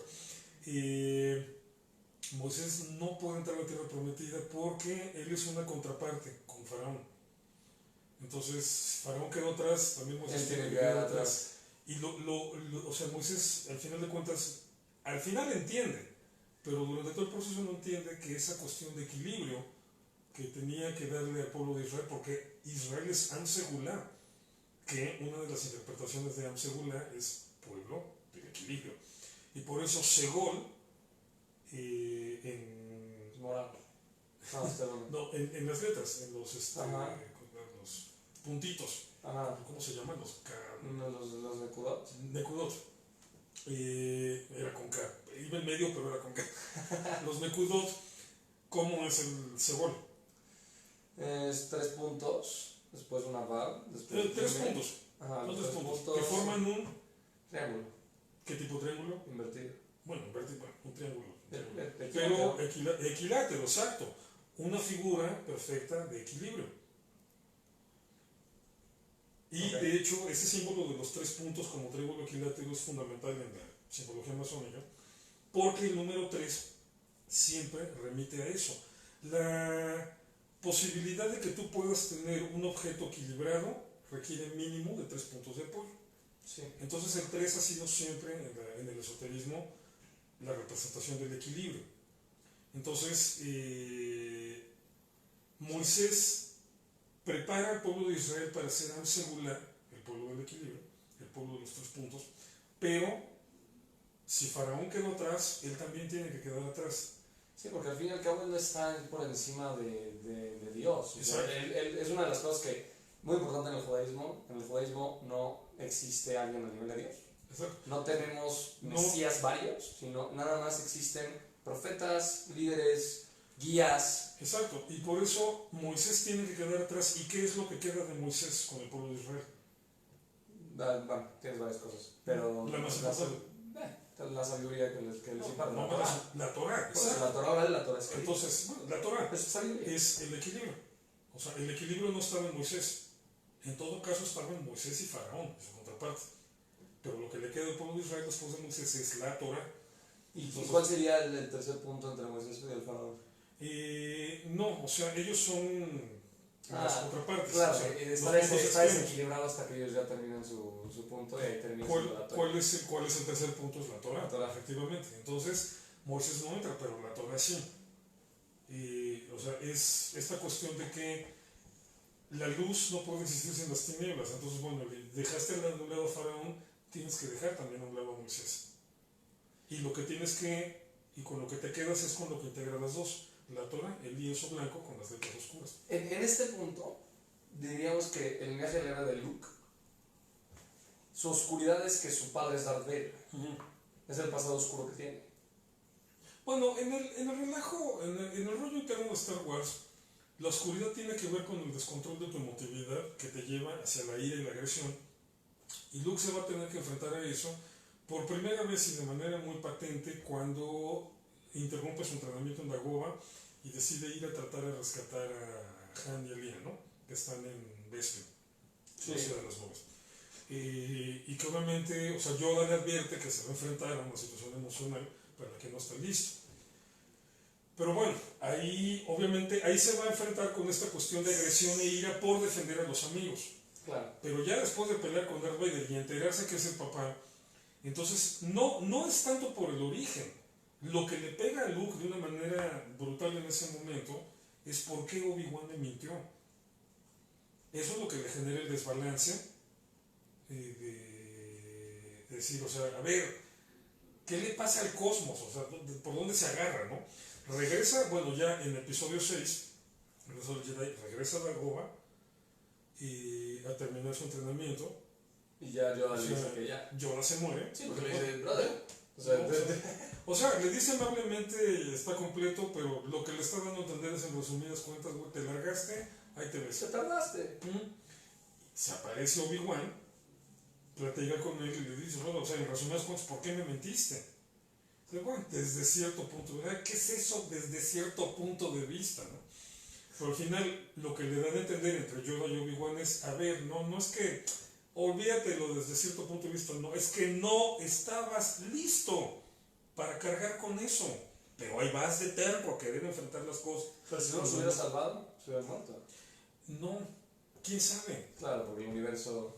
O sea, claro. Yoda se lo dice a Luke en el episodio 5. Sí, le dice, el universo, el futuro es algo que siempre está en continuo movimiento. Entonces, o sea, quién sabe, o sea, nada más le están diciendo, es que eres remenso, o sea, ¿para qué fuiste? No estabas listo para enfrentar eso. Y aparte, ese concepto de futuro está siempre en continuo movimiento, es una cuestión muy judía, muy judía. Esta plática que es como, si es que Dios es omnisciente y es omnipresente y omnipotente y todo, pues prácticamente no tenemos la discusión de libre albedrío. Como, o sea, él sabe qué vas a escoger, entonces, ¿cómo puedes decir que tienes libertad si no tienes forma de decisión? Y lo que contesta el judaísmo es de que, pues sí tenemos forma de decisión. ¿Por qué? Porque justamente el futuro está en constante movimiento. Que aunque Dios sabe qué camino vas a escoger, Él no te impulsa a escogerlo, sino que tu decisión es a través de tu libre albedrío. Claro, y fíjate esa cuestión del futuro en constante movimiento, cómo se vuelve a retomar también en el libro de Jonah, en el caso de Jonás. Que Jonás es enviado por Dios a Nínive a decirles, dentro de 40 días esto se lo carga la historia. Correcto. Pero dice que entonces los de Nínive se arrepienten, hacen teshuva, etc. Y Jonás a los 40 días ahí está abajo de la higuera. Le crece la higuera, al lado de él le da sombra, después se muere la higuera. Ahí está con su bolsa de palomas y su refrescote esperando la destrucción de Nínive. Y no sucede. Y aparte se seca la higuera. Entonces termina de una manera muy cómica realmente el libro, ¿no? Con Jonás todo calcinado por el sol, haciendo un berrinche. Literal. Y básicamente quejándose de que, o sea, soy un profeta, me mandaste a profetizar la destrucción de Nínive y no pasó. O sea, ¿qué onda contigo? Y básicamente lo que Dios le contesta es, el futuro siempre está en movimiento. Le dice, se arrepintieron. Sí, sus decisiones tuvieron peso. O sea, exactamente. O sea, ahora, es que el punto es este, si lo vemos en un plano de 10 dimensiones, entonces regresamos al 10, en donde todos los pasados posibles, todos los futuros posibles y todos los presentes posibles están integrados en un mismo punto. Claro. O sea, ese punto es lo que podremos definir como lo divino, lo absoluto. O sea, no es que Dios pueda ver tus decisiones de aquí a mañana. No, o sea, es que todas las decisiones posibles. Todas las posibles decisiones de aquí a mañana. O sea, en Dios existen todas. Exacto. Tú eres el que escoges una. Exacto. Entonces, por eso, lo absoluto no está en conflicto con el libre albedrío. Y eso lo retoma también en Star Wars. Entonces, esa es la crisis de Luke. O sea, decir, bueno, ¿qué manera de regarla de que no estaba listo? O sea, bueno, perdón, ya vine a terminar mi entrenamiento. Pues no, ya me voy a morir. Ahora a ver cómo le haces, ¿no? Sí. Ahora te quedas tú solo. Bueno, ya soy un Jedi, no, te falta una cosa, tienes que volver a enfrentar a Darth Vader. Que es otra idea también muy de la ética judía. La regaste la primera vez, no te preocupes, vas a tener que volverlo a hacer. Oye, pero ya no quiero porque es mi papá. No importa, no te pregunté si querías. Lo vas a tener que volver a enfrentar. Y a través del universo le dice, qué bonito que se te antojó, pero no. Exacto. Ok, ahora, Es muy complejo este tema, muy bello, pero muy complejo. No sé cómo van ustedes, qué nos platican, qué nos preguntan, quieren participar en la conversación, es una conversación muy pasional sobre una historia, pero pues somos hechos de Bueno, historia. les decía, sí, o sea, Lucas de repente es muy limitado en algunos aspectos técnicos, pero qué buena historia se inventó el tipo, ¿eh? Es excelsa. Qué buena historia se inventó. O sea, cuando toman en cuenta la mayoría de las personas que quieren mostrar el viaje del héroe del que se refería Campbell a principios del siglo, se retoman a Star Wars. Se plantean a Star Wars como el episodio 4. Lo hacen específicamente porque les da la posibilidad de poder atacar la mitología de nuestros días. Y bueno, y aparte, otro punto, otro éxito de Lucas, por ser tan técnico, que tuvo ya fue en cuestión de cómo organizar la narrativa dramática, el acierto que se aventó con el episodio 5, porque bueno, cuando venían secuelas de cualquier película, por ejemplo las de Rocky o las de Rambo, sí, o sea, siempre la película termina con los buenos ganando, ¿no? Claro. Y de repente el episodio 5, el Imperio contraataca, ¿no? O sea, de repente una película donde nada más, o sea, los malos le tunden y le tunden y le tunden y le tunden a los buenos.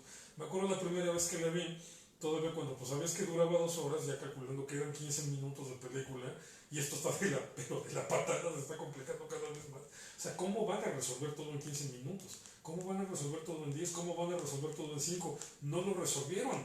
No. O sea, y ya sabes que te ibas a quedar así esperando 3 años hasta ver la siguiente resolución. O sea, ese fue un éxito de mercadotecnia de Lucas muy bueno, pero que está estructurado de cómo debe ser la narrativa teatral. El acto central siempre tiene que ser el punto más oscuro. Nada más que no lo metió en medio de la película, sino en medio de la trilogía. Y bueno, nos dejó picados. Esa angustia desde el 80 hasta el 83 fue terrible. Te lo puedo contar por experiencia. Y eso que nosotros los millennials nos quejamos de que Avengers, Infinity War y Endgame duró un año. Y para nosotros fue como, no, ¿qué va a pasar? Me destruyeron a todos, pero no, a la mitad de mi superhéroes. No sabes lo que es parte de 3 años. Por eso cuando salieron los episodios 1, 2 y 3 igual, 99, 2002 y 2005, bueno, ya sabíamos que eran cosas de 3 años. La parte divertida fue que Jackson sacó en 99 también El Señor de los Anillos, la primera. Pero las 3 del Señor de los Anillos salieron en 99, 2000 y 2001. Y Jackson quedó tan loco con eso, o sea, el estrés fue tanto que acabó diciendo, ya entendí por qué Lucas se tarda 3 años en sacar sus... Pues es que sí, son peliculones, son grandísimos. Y la verdad es que son... qué belleza. No, ahí tengo mis quejas, pero las tratamos en otra. Sí, pero igual son bellas. O sea, no puedes negar que son maravillosas. O sea, la verdad. Ok, vamos a pasar a ver las preguntas. Ajá. Y los comentarios. Por favor. Pues hasta el momento no hay preguntas. Ok. Hay saludos desde Costa Rica, desde Puerto Rico. Desde Cachic. Desde Tatooine. El corazón no. Hay aquí un comentario que dice: Lucas se basó en la película de Akira Kurosawa, La Fortaleza. Bueno, sí, en muchos elementos sí. De hecho, claro, lo planteaste. Bueno, no lo dije hoy, pero sí lo he dicho en otras ocasiones. El punto samurái. El punto samurái, sí, claro. O sea, ahí la historia, o sea, de una población que tiene que ser liberada de un abuso de quienes ejercen el poder y bueno, personajes samurayescos, sí, claro. O sea, no se basó, porque si comparan los elementos narrativos de los 7 samuráis de Akira Kurosawa con los de Star Wars, no son idénticos. Pero, o sea, lo que es cierto es que cuando Lucas vio esa película quedó vapuleada. Es que es un peliculón. Sí, es cierto. Es una película maravillosa. Es de las mejores. Y Lucas mismo lo dijo que ahí fue donde empezó a cocinar la idea, que luego fue armando y que por eso obligadamente los caballeros Jedi tomaron la imagen y el estilo de los samuráis. Eso es inevitable. Entonces no es tanto que se basara pero sí fue su punto de inspiración inicial. Eso sí es cierto. Y eso no tendría que haber construido sobre. Claro. Si se lo pueden conseguir, esto yo creo que lo pueden encontrar en cualquier tienda que venda películas de arte. De mix-up, cine de arte. Y o sea, se llama Los 7 Samuráis. Es una película de 3 horas, un poquito más, pero es Akira Kurosawa. Japón es muy, muy buena película. Blanco y negro toda esa película, pero wow. Sí, entre ese razón, ¿no? Buenas pelis. Bueno. Pero sí, es correcto. Ya hay una pregunta. Venga, venga. ¿Quién disparó primero? ¿Qué opinas de que George haya cambiado esta escena?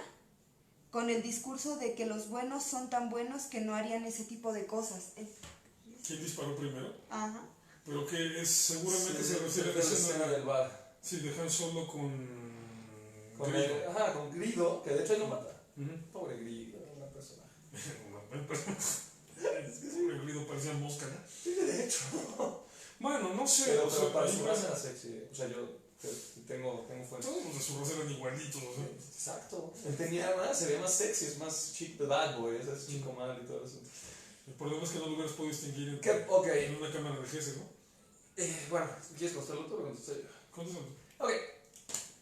Existe una... O sea, primero que nada tienes que tomar en cuenta diferentes cosas.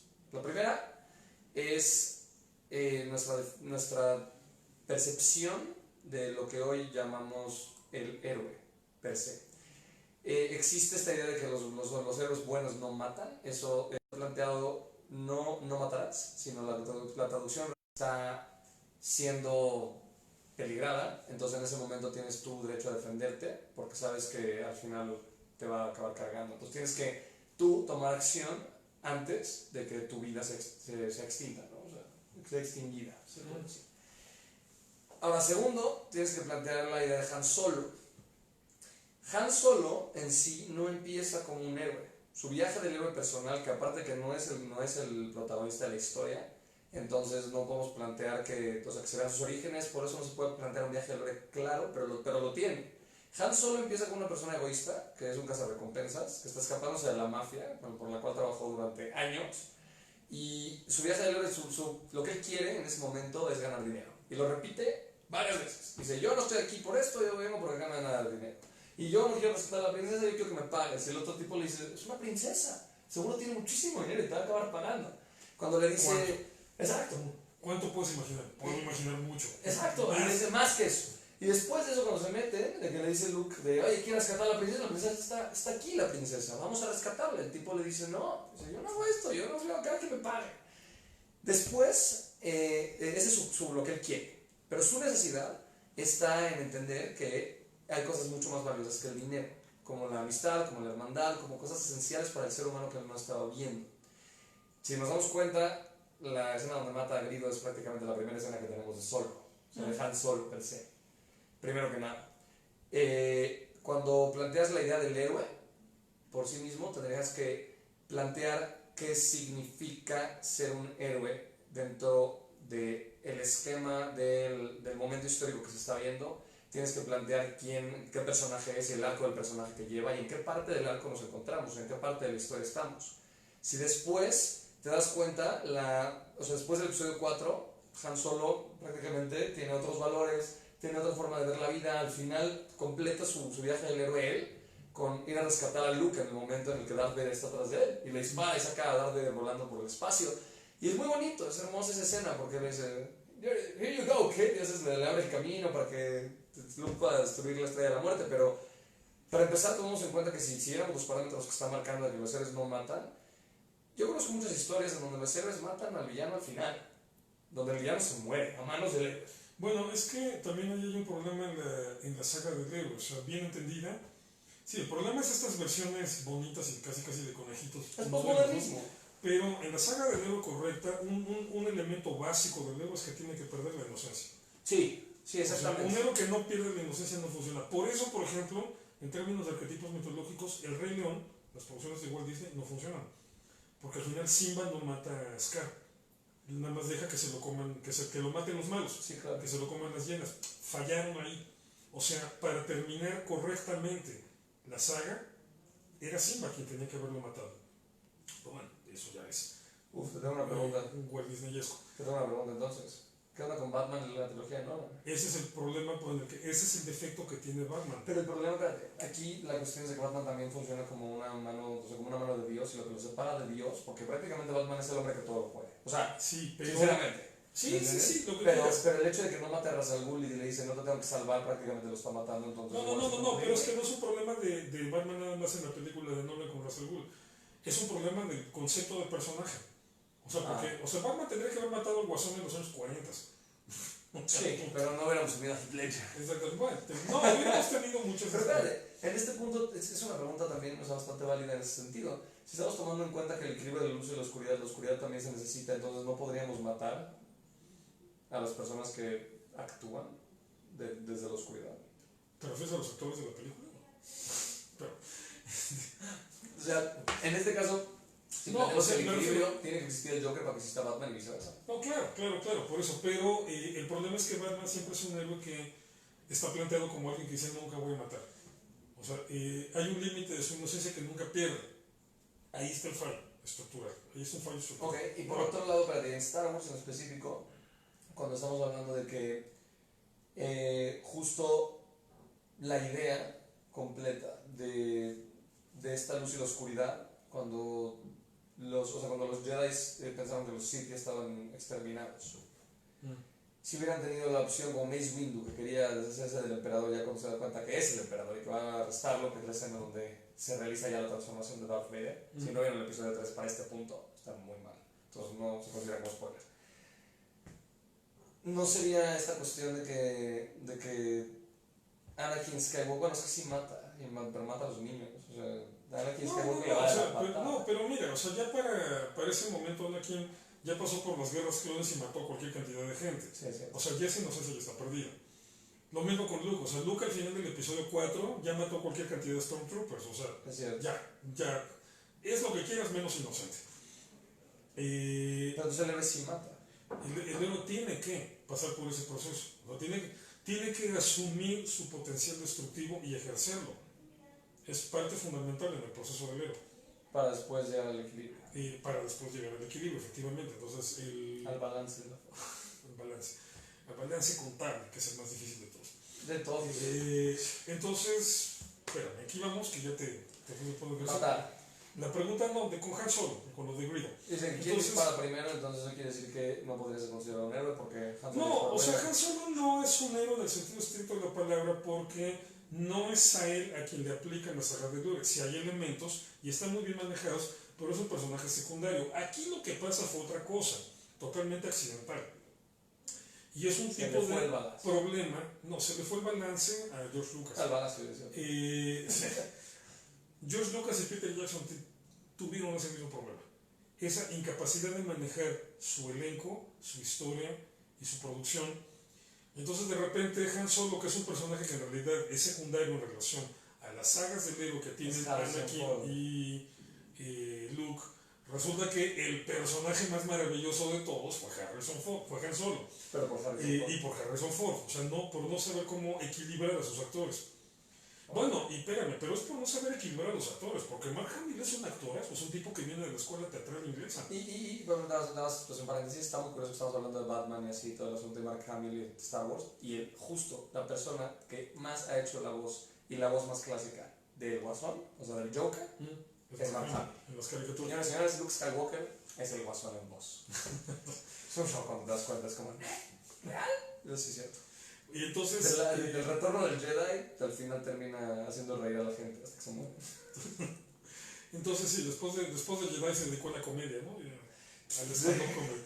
Entonces, esa fue la bronca con Han Solo. O sea que de repente es un personajazo, el actor con mucho carisma, entonces... Luke está, Mark Hamill está también más chavo que... Abrumó los límites, las capacidades de Lucas. Pasó lo mismo con Peter Jackson, o sea, el personaje central en El Señor de los Anillos es Aragorn. Bueno, y se complementa con Frodo. Y ahora fíjate, entre los hobbits resulta más importante, más relevante y más entrañable Samwise Gamgee que Frodo. Y en los altos, bueno, no te iba a decir en los adultos, pero no todos eran en los chiquitos, resulta más entrañable Sam. Y en los altotes resultan más entrañables Gandalf, Legolas y Gimli. ¿Que Aragorn? Que Aragorn, sí. Claro, ¿quién? Aragorn a mí me hace un personaje. No. En el libro. No, en el libro nada más es parte de. ¿Cuál parte de? En el libro, Tolkien maneja a la perfección el concepto de que Aragorn no es el Mesías. Así lo maneja Tolkien y lo maneja muy bien. En las películas no. Sí, tienes razón. Y mira que Viggo Mortensen es un actorazo. Sí, es cierto. O sea, pero eso es problema de las limitantes de Jackson como director. Bueno, otro tema. Pero entonces el problema con Han Solo ahí es ese. O sea, no es un héroe en términos técnicos, sí es un héroe en el sentido de que, bueno, resultó formidable el personaje, formidable el actor, entonces evidentemente recae sobre él un peso que ahí el que vino a salvar y regresar todo al equilibrio, el héroe, fue un tocayo mío, Irving Kershner, otro vínculo del judaísmo con Star Wars, que Lucas decide ya no dirigir la segunda película, El Imperio Contraataca, porque estaba ya involucrado en todo lo de la producción de la tecnología, la generación de la tecnología para... Sí, Light and Magic. Entonces ya no quiso dirigir. Quería que la película la dirigiera Steven Spielberg, pero tuvo un problema. Tuvo un problema con el sindicato de cinematográfico en Estados Unidos, porque las normas en ese tiempo es que al principio de la película tenías que poner el título, el actor, la actriz, o sea, los protagonistas, Claro. y ya los demás créditos al final, pero al principio tenías que poner por ley todo eso. Lucas quiso negociar con el sindicato que le dieran chance de no hacerlo, porque al principio tenía que aparecer el texto clásico. Sí, la clásica entre Star Wars. Y le dijeron que ni más. Entonces, olvídalo. Él no tuvo problemas con la primera película porque la dirigió él y no estaba sindicalizado. Pero quería que Spielberg dirigiera la segunda, y como Spielberg era parte de toda la estructura sindicalizada, le dijeron que no, o sea, que tenía que poner a fuerza los créditos iniciales al principio.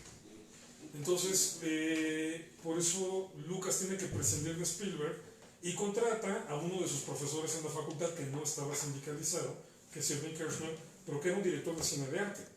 Y por eso El Imperio Contraataca es prácticamente cine de arte. O sea, hasta Rogue One considerada la producción más maravillosa y hermosa de Star Wars. Y Kershner es el que ya toma los personajes que venían medio desequilibrados del episodio 4 y los acomoda bien, y ya es donde se definen bien los roles que va a llevar cada uno, ¿no? Claro. Entonces, bueno, otra historia de equilibrio y desequilibrio de un judío tuvo algo que ver. Qué bonito. Qué bonito. Entonces, ¿Más preguntas? ¿Comentarios? Sí. Preguntan aquí, bueno, por favor marque Irving ahondar en el personaje de Padme y Leia y su influencia en la historia de la película y en qué pueden identificarse con el judaísmo. Bueno, Lea, empezando por el nombre. sí. O sea, volvieron a agarrar otro nombre bíblico. Sí. Sí, Lea es la primera esposa de Jacob. Nada más que ella. La primera esposa. Aparte, una de las cosas es de que la forma en la que Lea se arregla el pelo no tiene nada que ver con el judaísmo, está interesante. Sí, no, se parecen a los audífonos que usaba Jacobo Zabludowski. Sí, tiene que ver. Ok. Mira, por un lado yo tendría que decir que justo hay una de las partes del Talmud que habla sobre la influencia de la mujer en la vida de los hombres y viceversa, o sea, es mutuo. Pero muchísimo más le da atención a cómo la mujer, el amor de la madre, es algo esencial para el judaísmo y para los hijos y para todo lo que implica el concepto de familia del judaísmo. Es imposible ver Star Wars sin haber visto a ellas dos. Primero que nada, porque si no hubiera sido por Padme, Anakin nunca se hubiera ido al lado oscuro, lo cual fue un error por parte de Anakin por no escucharla. El hecho de no haberse conectado de manera correcta con ella y el hecho de haberse ensimismado en su propio ego tratando o sea, tiene esta idea de que está teniendo sueños donde ella se muere, entonces deja de escucharla a ella por la idea que tiene de ella, y en ese caso ahí solito acaba comprándose la maldición y de todo el universo, de hecho. Por un lado. ¿Por qué? Porque si la hubiera escuchado, ella le hubiera dicho, ¿sabes qué? Olvídate de todo esto, vámonos, estoy embarazada, vamos a tener hijos, le dice en el episodio 2. Y pues no lo hace. Al final él se acaba dejando llevar por el lado oscuro, lo cual lleva a matar a su relación y a su esposa, antes de que, o sea, bueno, la mata, digamos que espiritualmente, la conexión que tiene con ella. Por otro lado, Leia, que es la hija de Anakin Skywalker, y Padme Amidala, que es prácticamente, primero empieza como la princesa y se termina viendo como una mujer mucho más que una princesa. Se termina viendo como lo que dice Elizabeth Hayek, que es una mujer virtuosa. Claro, porque empieza como princesa de un planeta y acaba como senadora de una galaxia, ¿no? Y no solo eso, sino que aparte acaba siendo un liderazgo. Un liderazgo Es que impresionante. ahí es muy interesante cómo se manejan los arquetipos femeninos, porque en la mística judía la mujer es completa espiritualmente, el hombre no. Exacto. O sea, la mujer, según la Kabbalah, según la mística judía, según el judaísmo, la mujer tiene una estructura espiritual completa por sí misma, que la pone por naturaleza en una condición superior en cuanto a alcances espirituales y en cuanto a estabilidad en comparación al hombre. Y rápidamente eso se ve reflejado perfectamente en la relación que tiene una madre con su hijo, que siempre has escuchado el amor de la madre al hijo y el lazo que tiene especial, pero muy rara vez escuchas el lazo emocional o bello que tiene un padre con sus hijos. La madre es justamente la que tiene más contacto con la vida que el hombre. Ahora, lo interesante en Star Wars es que digamos que la princesa Leia y Padmé pertenecen a dos momentos muy diferentes. O sea, Padmé cuando todavía era república, cuando todavía había Jedi, cuando está todo el relajo de las guerras clones, y Leia cuando ya todo eso desapareció. Ahora es básicamente un grupo guerrillero combatiendo contra el imperio en ese marco. Pero curiosamente ellas dos son las únicas que en cada trilogía entienden qué está pasando. Sí, lo tienen claro. Ellas son las únicas que saben qué está pasando. Sí, y de hecho se ahonda en la serie animada, se ahonda muy fuerte que Padme justo siempre ella es la que se sale al Senado y les dice, pero ¿por qué estamos en guerra? O sea, ¿qué está pasando? O sea, ¿no sería mejor agarrar y abrir ahí unos capítulos que ella dice, vamos a abrir comunicaciones con los separatistas? Y le dice, no, porque entonces eso los legitimaría. Y nosotros somos la república. Y lo más curioso es de que entre una y la otra, bueno, perdón, sigue, te interrumpí. Justo ellas dos son las que plantean el concepto de esperanza dentro de la saga. O sea, los que siempre andan dude y de repente ya le agarran la onda y dicen, no, la verdad, son los hombres. Pero las que siempre están perfectamente entendiendo que se necesita tener esperanza son ellas dos. Sí. O sea, Padme siempre está diciendo, hay que votar por la democracia, hay que tener fe en la democracia. Justo es su frase, dice, el momento, ¿cómo dice? El momento en que perdamos fe en la democracia es el momento en el que la perderemos. Así dice, en la película. Por un lado. Por otro lado, tienes a Leia, que ella es la que empuja a los demás a decir, güey, no, la lucha no está perdida. No hemos perdido, estamos acá, estamos haciendo y vamos a lograr. Y cuando Han Solo le dice así como de ay, princesa, a mí me vale tu guerra, ¿ya sabes? ¿Qué le contesta ella? Le dice, tú eres un miope, o sea, eres un ciego. Le dice, no entiendes, dice, nada más te importan las cosas banales. Dice, ¿por qué no te importan las cosas que deberían? Y al final es muy interesante que ellos dos queden juntos, porque representa un equilibrio bastante. Pero que justamente el papel de ellas es ser el eje. O sea, sí. Estás hablando literalmente de una bicicleta, las dos llantas, y el eje de cada llanta son ellas dos. Y donde una ya no puede seguir porque se muere, le sigue la otra. Y yo su hija. Exacto, entonces sí podemos ver una clara identificación con paradigmas que están muy presentes en el judaísmo, en este sentido de que básicamente toda la historia gira en torno a los hombres, porque son los que hacen las tonterías y los que se complican la vida y los que provocan los problemas. Nos encanta meternos el pie a nosotros mismos, varias veces, como decía Aristóteles. Y en cambio ellas son las que están siempre más conscientes de la situación y como quienes están haciendo ese efecto de contención de jalar otra vez a todo el mundo hacia dónde tienen que ir, hacia el punto donde, a la dirección, ¿sí? A enfocarlo, encauzarlo hacia la ruta correcta, ¿no? Correcto. Entonces sí, juegan un papel fundamental, es muy interesante y de hecho se parece mucho a la narrativa bíblica, sí. Porque así es en la Biblia, sí. O sea, al final de cuentas sí, o sea, si tomas en cuenta las cualidades que, o sea, prácticamente muchas personas que han interpretado los pasajes bíblicos han planteado como cualidades específicas de cada uno de los padres y las madres. Y es muy curioso, pero ellas funcionan mucho más como una cohesión, o sea, funcionan como un contacto entre la persona y el mundo, o sea, como el mundo de la inmensidad y del crecimiento, siempre. O sea, cuando estás hablando de Sara se ríe porque dice, ¿cómo me voy a embarazar? Pero no obstante, cuando se embaraza, es la primerita en agarrar y decir, mi hijo, y de hecho se muere cuando se entera que que Abraham llevó a su hijo a matarlo, porque le dice, ¿qué te pasa? O sea, justo ella es la primera que reclama. Cuando estás hablando de Isaac, pues bueno, Rivka es la que se encarga de ponerle a Jacob enfrente y decirle, hey, agarra la onda, toma la decisión correcta. Bueno, y la relación entre Isaac y Rivka, ¿no? Ajá, exacto. El texto bíblico te dice cómo Isaac se aísla, o sea, se pierde, se hunde en el ostracismo, y solamente reacciona y regresa a la vida real hasta que llega Rivka.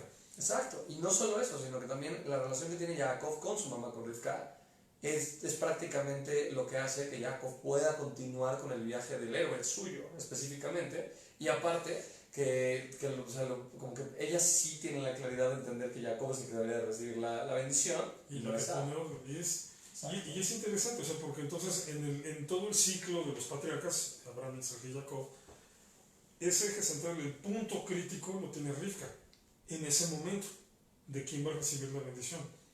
O sea, Isaac, curiosamente, es el patriarca más pálido de los tres, es el que menos historias tiene. Correcto. O sea, básicamente, a nivel de la narrativa literaria, o sea, digo, teológicamente se puede sacar un montón de cosas, pero a nivel de narrativa literaria, Isaac parece nada más una conexión entre Abraham y Jacob, que son los que llevan las historias más complejas.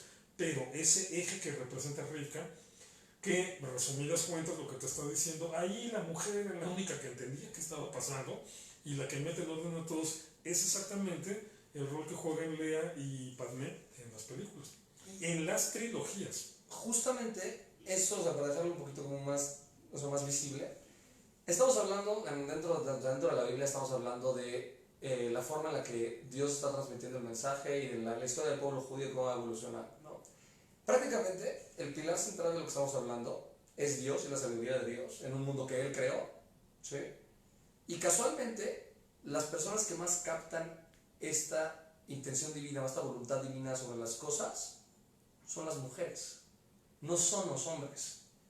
Las mujeres no solo son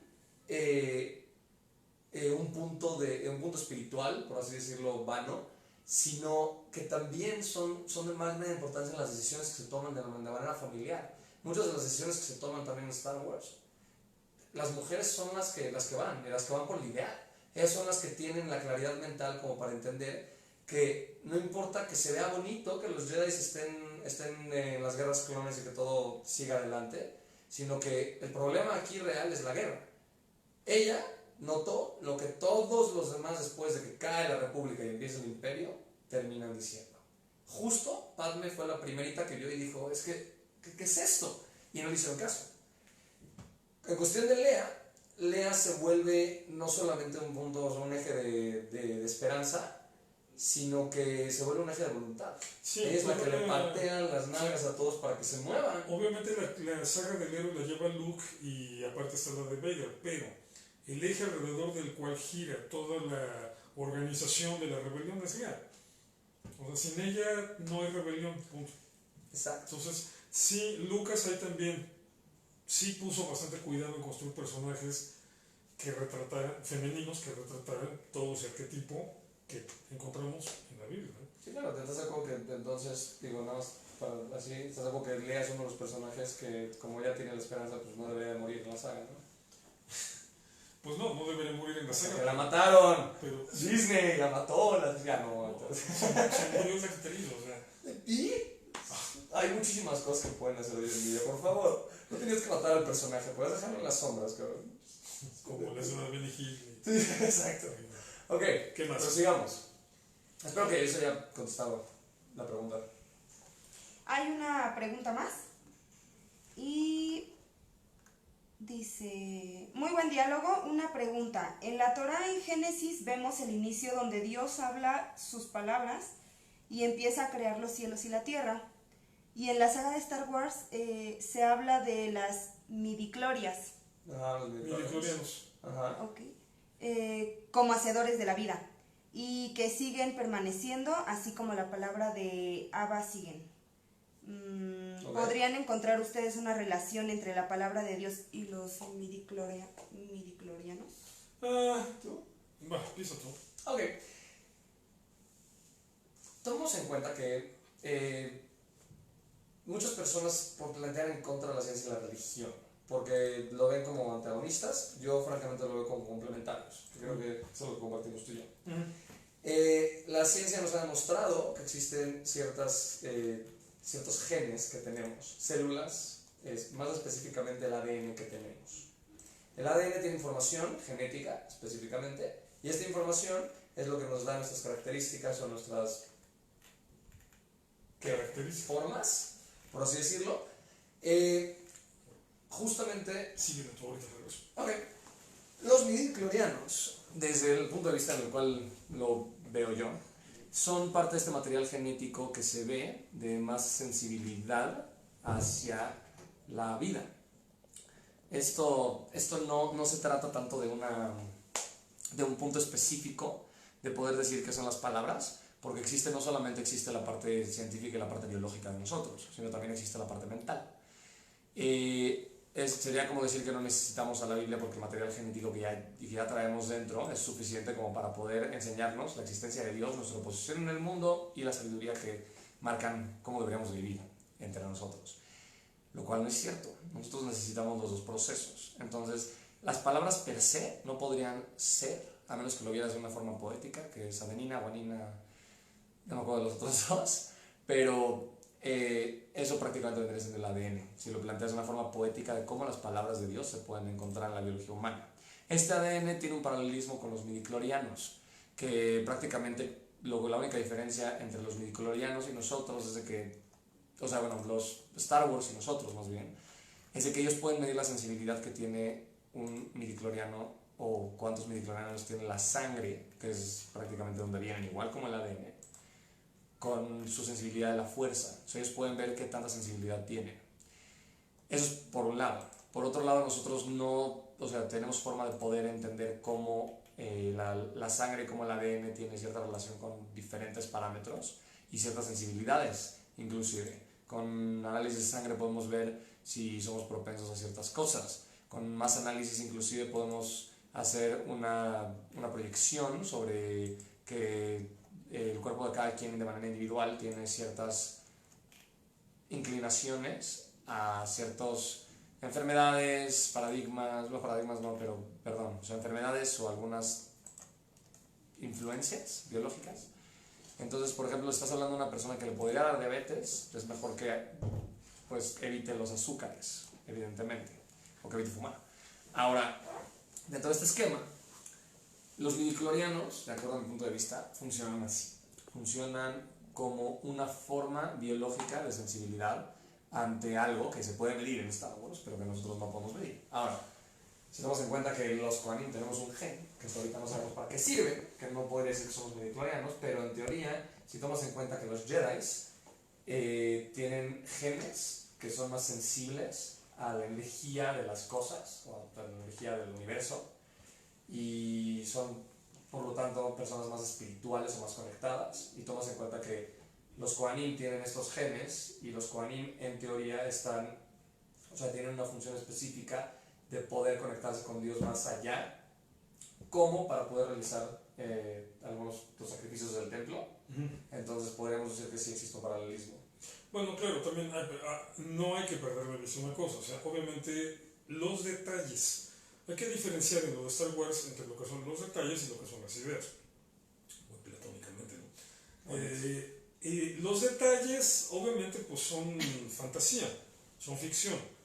En Star Wars no se maneja un discurso eminentemente religioso, es decir, es una saga donde ningún personaje, ningún grupo habla de dioses o de Dios, se habla de la fuerza. Entonces obviamente hay que entender que este paralelismo de la fuerza es el que, digamos, domina o caracteriza lo que sería el aspecto religioso, lo que caracteriza el aspecto religioso, más bien, lo que sustituye al aspecto religioso en Star Wars. Entonces, esta cuestión de los midichlorianos efectivamente vendrían a ser como que lo que viene a tomar el lugar de la voz de Dios, en la narrativa religiosa de la Biblia, por ejemplo, es Dios quien le habla a los Kohanim, a los sacerdotes o a los profetas, o a Moisés, o quien sea, Es Dios directamente quien le habla y la manera en la que se establece este diálogo. En Star Wars, en este lenguaje obviamente ficticio y fantasioso, son los midichlorianos los que establecen el rango de comunicación entre la fuerza como energía que le da cohesión a todo el universo y los seres vivos. Que, según en Star Wars, todos los seres vivos tienen midichlorianos. Es decir, todos tienen contacto con la fuerza. Lo que pasa es que los Jedi se caracterizan porque son quienes tienen, bueno, no es que los Jedi, o sea, los Sith también. Hay seres que tienen una muy alta concentración de midichlorianos en esta construcción ficticia de Star Wars, y por eso son los que son más sensibles, no nada más a escuchar lo que dice la fuerza. Esta frase un tanto ambigua, pero encantadora por eso, de la voluntad de la fuerza. También son, al tener más alta la concentración de midichlorianos, son quienes pueden utilizar la fuerza para alterar, digamos, el curso cotidiano de las cosas. O sea, por ejemplo, para mover cosas sin tener que tocarlas, o sea, telequinesia, o poder reaccionar, tener un nivel de reflejos mucho más veloces que los de una persona común y corriente. Entonces sí, habría una especie de paralelismo en ello, aunque claro, entendiendo que todo este rollo de los midichlorianos como punto de conexión entre la vida biológica y la fuerza, los midichlorianos, bueno, es obviamente un lenguaje de ficción, es fantasía, no es teología, no hay que intentar buscar un paralelismo exacto, pero a nivel de ideas, eso fue a nivel de detalles, a nivel de ideas, evidentemente el paralelismo sí está ahí. Sí, no, yo, o sea, estoy más de acuerdo conmigo. La verdad. Ok, bien. Excelente. Ok, ¿más preguntas? No, ya no. ¿Comentarios? Comentarios, buena onda. Gran programa, bendiciones. Que la fuerza... Qué fascinante. Hace un rato les pedían que hablaran más despacio, que era un gran tema y pero que... es que nos emocionamos mucho, especialmente yo. Bueno, el video ahí está, lo pueden ver en cámara lenta. Sí, exacto, pueden alentar la velocidad y todo chido. Pero si no, pues pueden preguntar lo que quieran igual. También nos saludaban desde Tlaxcala. Saludos. Y pues ya, muy buen programa, muchas gracias. ¿Podrían hablar de seres místicos del judaísmo? Muchas gracias. Ese es un tema. Ok, podemos empezar con lo de Mark, Ya llevamos 2 horas. que es ficticio. Sí, yo soy ficticio. Imagínate quién hubiera tripeado. Dios mío. El punto acá es, ok, de seres mitológicos. ¿Quieres empezar tú? No, pero eso lo o sea, por un tema, ¿no? O sea, ¿quieren ponerlo como tema? Sí, Yo lo pensé que proponen querían como tema. No, No. buenísimo. Pensé que querían relacionarlo con Star Wars, porque de hecho es muy curioso como el asunto de Yoda y los duendes. Sí, porque no más falta que me digas que los bantas sí salen en la Biblia, ¿no? Pues fíjate. No es cierto. Está bien, perfecto. Vamos a tomarlo en cuenta para la siguiente, pero la siguiente teníamos otra. También nos dicen aquí que hablen de Batman. Ahí por si quieren. Es que es un temote, me encanta, pero tampoco queremos bombardearlos con temas pop. Aunque ya le dimos mucho también a la filosofía. Vamos a tener la siguiente semana algo de filosofía.